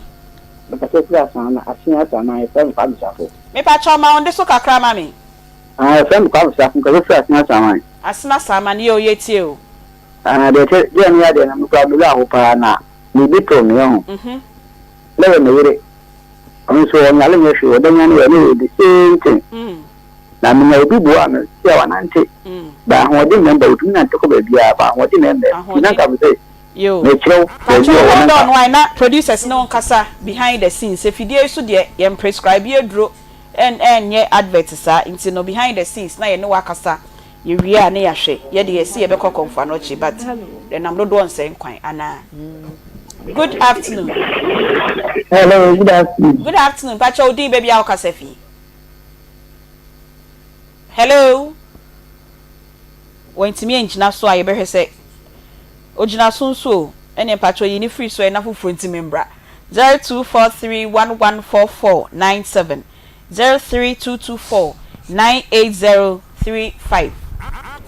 032249803 Good afternoon. Hello. Hello, good afternoon.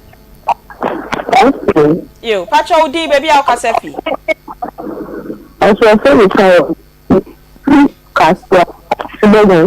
Okay, pacho yete. Look at her now.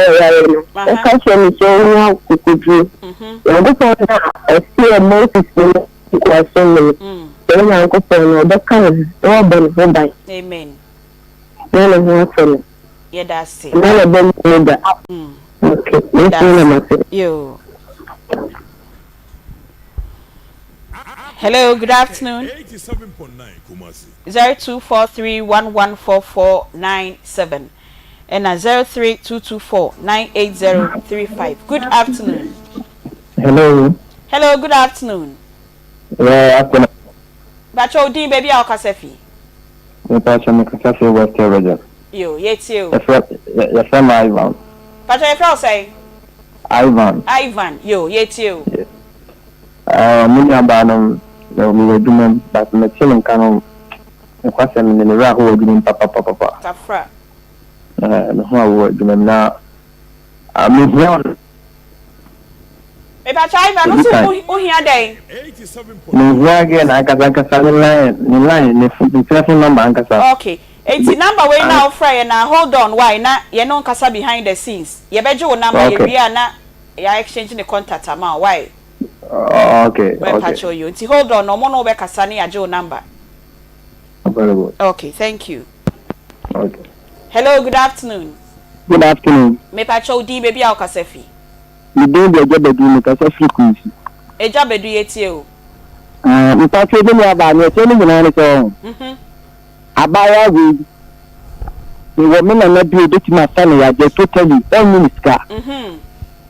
Oba e ten eno mo ko me na me ka cho pa. Mo save me number o say mo ko program na frame me na direct be bia me wo. Yo.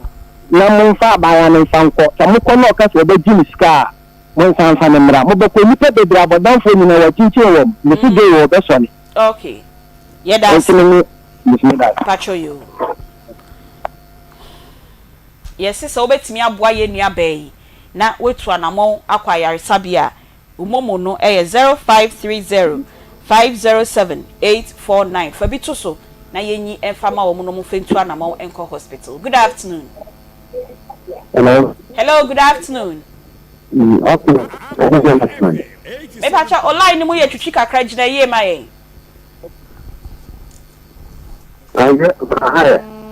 Yeah, eja o papa. Pacho, you know, one to the minister of the above water so. Fa.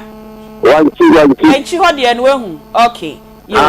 Me Pacho. You call out the cover in Sebabua. I mean about my home Casancasa. Cafra, when we are in Tenayisa, you are doing here without water Casa. Yeah, that's Mum boy and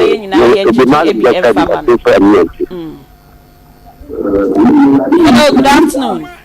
Hello, good afternoon. Good afternoon, oh, Pacho di baby ao kasefi.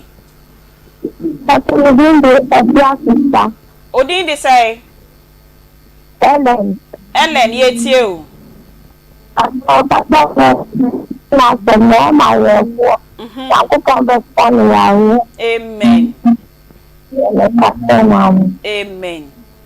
you Mr. Okay, my minister call Assemblies of God. Aye. Assemnatia, Omumwa. Okay. My minister, Omama didn't say you are about sorry. Okay. Architecture, no, give you when you know, about talk why. Amen. Yeah, that's it.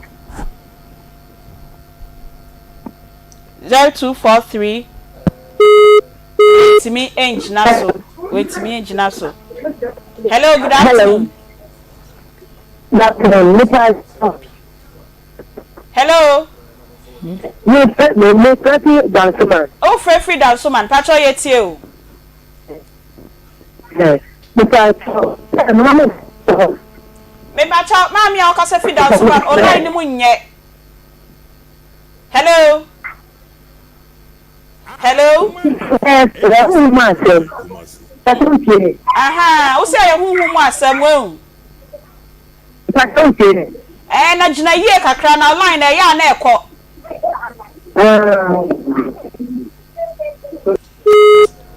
Timi engine so. Na Paulina also person ka bibi. O wa appeal. Afi na vim na ba we mu. Ene ye na yenkoi. Pacho. Sir, Assemblies of God Ghana. General Superintendent. Reverend Wingam. Sir, Monsieur Moa. Sorry bana wa ha. And then say minti minanti. So Monsieur Moa mba me so. Na mo bi o menya bi am fam pom na minti minna na so bi. Do mase. O do mo ase. Afi dey so eni ma ye me fe pa. Hello, good afternoon. Afternoon. Yo, Pacho ubi baby a okasefi. Okay, from eating the thing Yo, Pacho yetie. Pacho saya le ide ni ya bawida. Kono kono ko nche no wona be bo no. Se ne wenchi wana na de mambetu ana mo akohwe o. Ye da se pa wenchi government hospital wo we um. Ana Methodist hospital. Okay. Methodist hospital. Okay, yo. Ye da se pa. Good afternoon. Hello. Hello, good afternoon. And then hey, Papa, you're still catch up 1937. Chance no. I know hot pa. Now we are there. So we you and Papa can say. Na the ambassador me come first. And I'm not going to say and there were a couple of things. So I know very cry. Papa no offer me fee Akim Asamine. No, contact him. Okay. No, no, yes, here, I am with my pay. Okay. Now, young Uncle, you. Yeah, I could try you. Obadi any may no cray. Bye bye. Bye. Hello, good afternoon. Hello. Good afternoon. Afternoon. What is saying? Yes, I do me who you now swear. I'm saying Uncle Pardon. Yeah, then Yamiasi. Yeah, Meno Cafe, Muslim or 19 years, and I think for the same and Comiano. The king can see we are in the name na say. Uncle Pardon so the Cotton and the Koja Center. Kusia weaving. Yeah, Juma, but mammy and Kowabuchi. Wow. And you mean can't buy one and say, I'm another mumu. All manner of only painting. Okay. The maker say, Minister Dr. Mo, I know the young one, I know when you know what can watch. Dr. Mo, okay. On the aim of this, you may the human Nancy. And the woman and call Dr. Mo. Oh, Dr. Mo, another way to okay. Yanko Pardon, Obenya, sir. Okay. Maybe about so what do you want it? You did it in Yanko Power if you're media. Because you crack out, Yanko bought the mere sea. My premise out to Hold on, why not? Yanjo number behind the scenes na ye nobody nkomo why. Enti enkate no ye be frɛ. Ai Dr. Mo de mi amini no wo dua ya nkwanta. Ho na no wo o very. Papa boko de na de wo fase me mu de nya kra. Na se ye nyina na ye ra ho. Na be say be jump on block kwa mo ha we what ya ti na ho ye adom no bible block and we jela no for kwata ejina mo ya what ye de nyame ase wo fa papa minya ba na mo fa si no man so okay do kwanta Dr. Mo minya accident wo fa block minya accident pa and me ko so government hospital e je be 100 million after a show me see no it's going to be now so and me amase ba ma so firi ebi amfanta and ma se ba so firi so ba nkuro and ma se boyo ya firi boyo the whole time bi no isa akosese ni na me ko ye no e se e ka me boy me ko na me buy e se beauty e ka me boy kwa no the 2000 kwa no so eti yewu abaru jidie wo mu se ekwa bi ankwanta ekwa bia so no mo kero why yo rofe me kwa me na me kan me se mi ara papa je minimum no ya da sepa na me so odua ya ankwanta Catholic Hospital omo mo hwe numpem no waye me a me ba hu bi adwuma me ye ne story man no na me nim so no ana se okọ wanchi Methodist Hospital ne dia ti ewia ne be kasa ni ahwe bibia wo na se konfa no china mbeko se wanchiu se dua ya nkwanta ho ne yakohu Dr. Mos ne eti asem obeka. Last caller, good afternoon. Obata pa justice ne me de kumase boso me ma tiefo nya hwefo nyina aha ewie omojo papa person ne se nanka maya magen se nka memfre nanka mefre no nanka enyom die kire gidi pa yi wo bi ekabia eye yi wo bi ekabia eye ebikan mobana asem na atono no me pese me kasa asem wi edichiche ne re se onyankopo aye obi die amano a obeye ono susu edie amano amen na dia ni die nyame eye die tosumienu odraveni no a oyesa emwa we ni nyina no kwasem se we na kire omamba pa nyankopo onye ne mwa amen bebi biara obeka diaro nyankopo susu yi obuafo enfama no amen na ye kesu biem so biem etiefo ayi nyina ye frɛ nyina ne ye ka nyina eye na sisi bebi edui ye sika ye sa kwantia de efe na so ye sika ne ye bigo ye wo beka bia ni hwa emphasika ho ma me se me wo ka se me hyedem akadem na me ka kyerɛ me ka ho bia ntwa enyo me praise wo bitrim na so na mo bia tu bia ye sika nti enye ya no sa akwa esre wafofo ebitafo a wo twa o man wo hwehia o ma ye ntwen se bitafo te nyame fa sama ye fa baba wo po ipusa e fa me nante mo so adaye se baba we da ya wan sore na no ne fi na ye be ye la sulala e ama no sabre baba we o kwan na ye mwa o ma ye mwa ni pa Abra otiase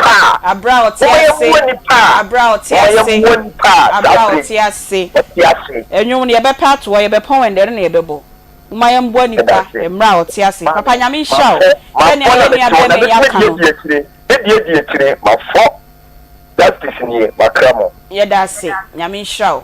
ye ntimi fa call bia biu na se ne okadi twa ato no se ye maami ombeko dua ya nkwanta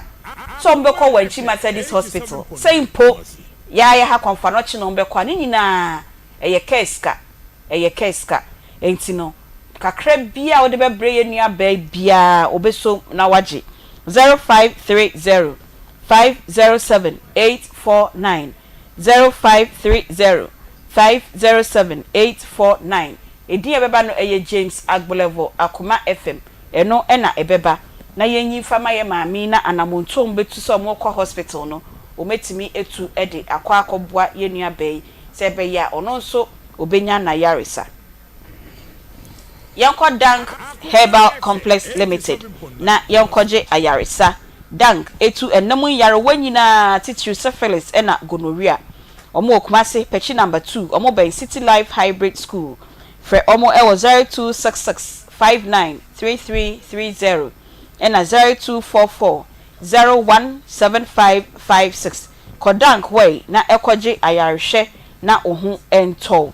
Wembat tablet enso ebeboa etunsonso na ewo wiye mase nyina Wembat tablet etunsonso no te say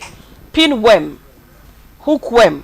dwarfworm, threadworm ena etu ase Wembat tablet no ewo ho edema empenyimfo ena ye suspension nsio de no eno so ho ma enkra o medi free 2 years eko tikọ ne kopa bi ewo pharmacy bia na oho ento yabo afọ nkra to no ye twa ye ho na yaba okay mami final word bi wo hwa obeka kra na ye de yenjumedie na bawie ye nuaba no watena ase ache na mon sorry bibibiem wo hwa opesa wo ka obi a wabeye wadoye so fa papa ya ofre Daniel instrument ana nyantechi instrument owo edum osi ema 1000 Ghana cedis eni omo aso form di kakra bro no de opesa wo ka the American say obi ode emwa bia aboa me ne obi a wanya bia mwam ya nyame chira obi a enu nam de da o mase nyame chira o mo na me obi a kuma so ade ma o mo e wo Yesu din amen amen amen enti mo be sorry yenu abema kofinti kofinti wa ha ye na wosanke edu to TV so ba dance die na ba obeba na so aba TV so bi wate nyame nhira o say okay wo so pa enti nyame nhira pa kofinti good Samaritan edwuma na bi na wo ye no nyame nhira wa na mu ate ni se be bia odi omokọ no kasa wo charge wo mu a wontimi ntua but the petrol bo so edin enti de kakra bi a omde ma no nyame nhira no nhira wa na mu wo de wo ye ma ye nua bai enti ye da se na ye baba be fa bi nua ba akọ se de wani mu ye me fe pa o aria ne de na nye ye twa ye ho ye baba sese ya aji kujo so me muti na ho kakra Pacho on the 19th of August no me ko ejuma ma point ejuma me bae me pacho yes o kasa ne mma me nko ana mete won kanti kasa kese na enhwe tro ha hwemi manim ana me ho ye ofe dodo ntintimi hwemi oso ho efe panti eyeball to eyeball na yendi nkomo wate okay on the 19th of August no ana me ko ejuma mu Akoma FM 87.9 Kumasi me suma me nua be masa nko to ejuma adwane mam na mendinti me twani sana on banti nya me sore ko ba bi a omoto adwane na oyese omoti amanenti me san bra back ti me ba back am be radem ana me tina se odo gane ba me didi me sese me didi no ana me hu se me sisi mo se sheme ti me ma me ba na me ka che ni se ma me sisi mo se sheme sa ti me de board sorry free from one na me yes me nya me ma che me se me mpia bonti na me kwa nam kakra na me zabro na eye me ti me nam kakra me pia bonti se me kwa na ti try me sa ba inside me ka che mam se still era so de ebrem no ye ndwumedie ni saa nete ye to de bia ye ba ye sre na nsa ne ne me sre ya na mintimi kra nhye me ho so ene ya besu saa na abrabo no ete ye ups and downs of life nti se ne ye betu bia no kai hunu se enye esunkua de bia ena enye serious so enkua de bia nti de bebe bia no nyagidie ewo ewrade mu se ewrade one ye mboafo me phrase bia mafa me de chichire me a me ho re de bia me say it shall surely end in praise, it shall surely end in praise. You know, any me marry chichisema me ankasa in my down moment me de chichire me re nti also fa bi chichire re why Peggy body te na yonkwa na yonkwa to aso yesu kra ye jai him mama mfa onko pie grow fine for aso ye grow fine hair by eye mojadro eyan ye kokwa e wo ye mamu ha e na ye de aye se wonumu ato wonsa onan ene onanu nyina eye otitiriti a mesrew eye satika yare no e na e ba wo so se untumi enna anajo a kope grow fine hair by tonic ni bi enom oba se o menses no entimi maye enka minim se oba de abosumi bia ubu nsa nanum nanso nanso so wo de no nansa bia na se ubu nsa etimi ekofa fibroid yare no e de bro eba ne sa na awo ho ya ye den e de ama wo saafo no nyina enkopa grofa herbal tonic ni bi ennom na emboa na entu wo menses nsensem no nyina emfa emma wo mo mese se honam no ensansa egu ani ama aye prekese wo de bia na wo de afen edwiri wachi a mese okopa grofa herbal tonic na ebeboa na edi wasam ede amao ni dudu mu betimi akokejetia emro mu benya bi ato smart herba so ebi honum misi herba kejetia emrom updan kejetia emrom PFA pharmacy omo wotafo former junction na Kingswalk herba so Accra ubetimi afrom 0244596532 0244596532 grow fine or say it makes you grow fine a man so say your friend Dr. Menses home sweet cereal logum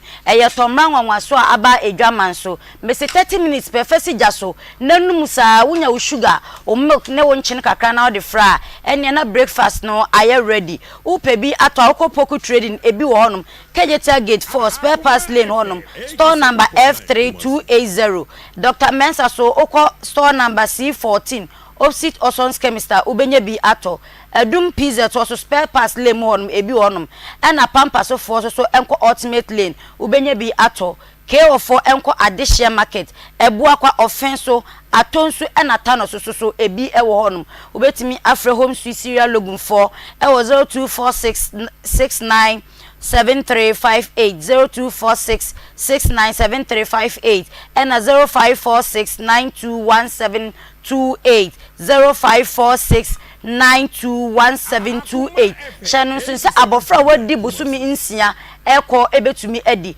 panyimpo de menanka efise ubetumi edi na wanyin from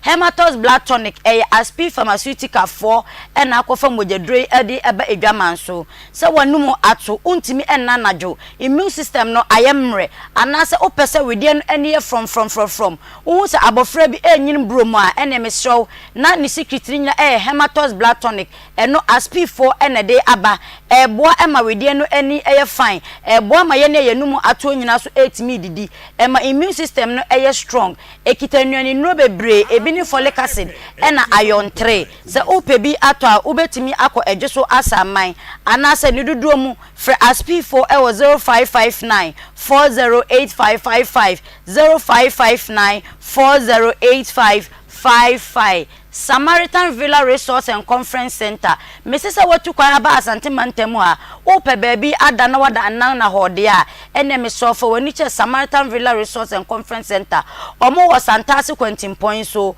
omo Bensenti Be School no. Mrs. eye bia wo kwa oka obeda so na baby esin ehwa enesie yemfa wo phone oka battery so enye high enti for woniche Santase Samaritan Villa and Resource Conference Center na ekope baby eda na jojo wo hu se ope baby ato eya aponto anase ope baby aye ana ope baby aye meeting ni conference ahudo nyina for woni eche omaso efise omo spacious park a ukọ na wo no omkoka na sensem kan ni sipia omo ebe grant o sa permission ama akodi udwumadie no ewo honom eye bia wo kwa wo mpie no akwakoto aduane efise Continental any local dishes ni nyina ebi ewo honum omusa wo laundry service intimi show for any che omo aswe anase ubetimi afrom 0322 495180 0322 495180 na wo buki baby a wo babeda mame fa nko pie traffic studios mese akoma fufu party no t-shirt a ye share na ani da ho papa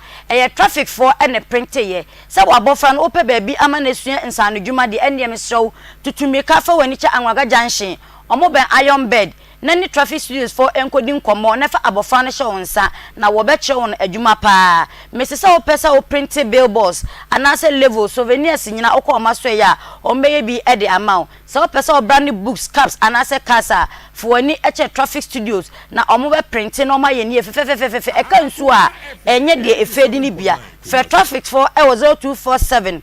013561 0247 013561 and I say 0574 0110 101 0574 0101 01 Aunty Bea. Beda say yanko glam by Tina makeup na ono so enye wanim fe baby a wuko bia no obesiesi wanim ama wanim aya akona eye birthday party graduation bibia dinner ewia de enumre de lunch obeye makeup no to suit the occasion na wokono enti fretina e was 0544 466280 0544 466280 na tina NCC ho ema ho enye fe na nne yare ho sam nti ye yakoma achede no yentimi anka ne bebre nyame ya adom achina ye bebo so de huro pa because ye mpe conflict of interest bia some break kakra ne fa nkoma prison for na ye san age kakra de aboa ye nua bai nti ene de ne de ye sonson so ne hu se de beba bia no ye nua bai de na ye de ema no enti ye nua bai ma wo bre ye 1000 Ghana cedis a wo ton instruments wo edum ye nsa ka osika ne akoyi ye betwa pictures na ye presentation ne de ama no na ya send ama na we hu se osika no ye de ama no mo amodi afa ye mo number ne nyina nso no ye beyi ne nyina nyame bo akina ye bebubo mudi na mahu se de mo de bre ye no ye hu na ye yi e de ama ye maame no na ode ahwe ne ba no nso Peggy nkomo ne te obom na ye nko na ye mre na so anisa yare ya o papa on se o kase nyina na mero aho if you say me mehu bi pen nia oyare ne yare wa wote yare for no so Aunty Bea automatically so yare yes if you say woni ba bia akọ obeda eyewoa de obeye bia Aunty Bea eyewoa na aso sesika ni honom a obede na sanema ni nyina Aunty Bea wo de aye empo sa wo nko hospital a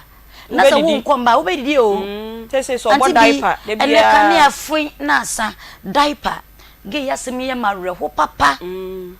bibia nyam yasa katita na ehye ne honom no ne ya se eye ma na ese twom katita na ehye ho na ye bo se be every minute bia na ma me ne hwie because ahwe ye ne so akofa ha hofo bia ehye wo bo ma wutime dwonso se be ho beto no Aunty Bea se du level bi enya ntara 200 ne ko 300 na ahye se ese twom mo ayedu enti be bia ya wo ya enso wo be ye ne den areho o na namwasa ye kuro Aunty Bea yempo kura yetimi koba no se wubu nsa na wubo pad ne cha ekona no se wase nyina aroro efisa wo sa wo sha tight pant enso ye nnuai ade ehye ho obebu ne nsa odwonso na namwasa ye kuro na se nipa ba akofo nsa meso na Aunty Bea esusu akola na nkasa odi se wo ka se to obrebe ne nka obenya na nka o give up Aunty Bea nyono a sa wote fa kwa ho eno ko ne nsensama enam mutirim ne mo nyankopon hu ne mmobo na won san yare amen etiefo so yegusu ayesre yento yapono mu ema mo mbre yen enka yebetimi aka se monfa prison de mbra na monsan fa yenua de mbra esan se yadwene mo ho na yadwene wona wode won sem ba ha ne ntino ene ye yadwene se ene de prison de no ye de ato ho no kakra akukọ obenum nsu ame kitwa bie nsu adodo bia so no so ewra ne kasa enti egusu aye so mo mbreye na yenhwe ne yengi yenua yinkwa emfa ma no empo Aunty Bea se wanfa hwe ambreme a wode onya hoode na wonde ne ho na wone nam na se ko ba se ye dwane a yenua wotimi adwane bi yo enti ye go so esre ansa na ye be sorry no 0530 507849 0530 507849 na ubetimi di bibia to so a ye pon ya ye beyi skani nyina na ye de amaye maame no na ometu anamon e de akọ hospital akohwe emo a ye be free hospital e de aba mrs Samway start to sort na ho ahwehwe maye ye mbo nipa aba otiase ene ye pon a ene ye bebo na ye de apo entwen e ma Aunty Bea mi wansa ene wa bebo nsa abode e kese de amaame am papa entwen e ma me nko na me hu be ya ma me tiase ye na wade papa bi ya be ya ma me a ye ma me sabre ya nti enu aba ne tiase sabre ya o ye na do ya obi hu no eno e na ye ma no na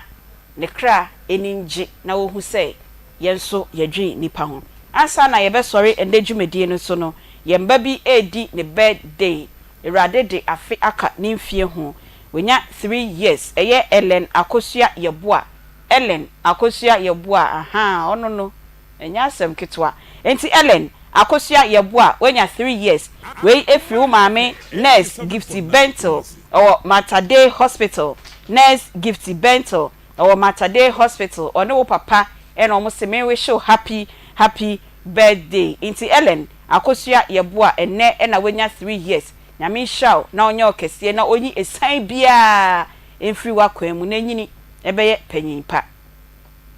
Production team members Nana Bila Kantanka Spatus Kojo Sakodie ena Beluchi Nana Yao Emmanuel Kwame Vadi wote Peggy nka ewura owa hanso osua de enti ene mo antene nka ye nyina ye sua ye adwuma so ye san sua de enti no ewura is under training enti ene wetimi ambeka ye ho but oboye chidom papa ena ye di dwumadie no ye de ebremo medin the Beatrice Fioga Robert me aframe Aunty Bea me se ene ye nwuma ye de pon eye yamboa nipa ebra otiase enwum ni si a sports fo ne beba enyi we fidie no emfiri ha ye da mo nyina amase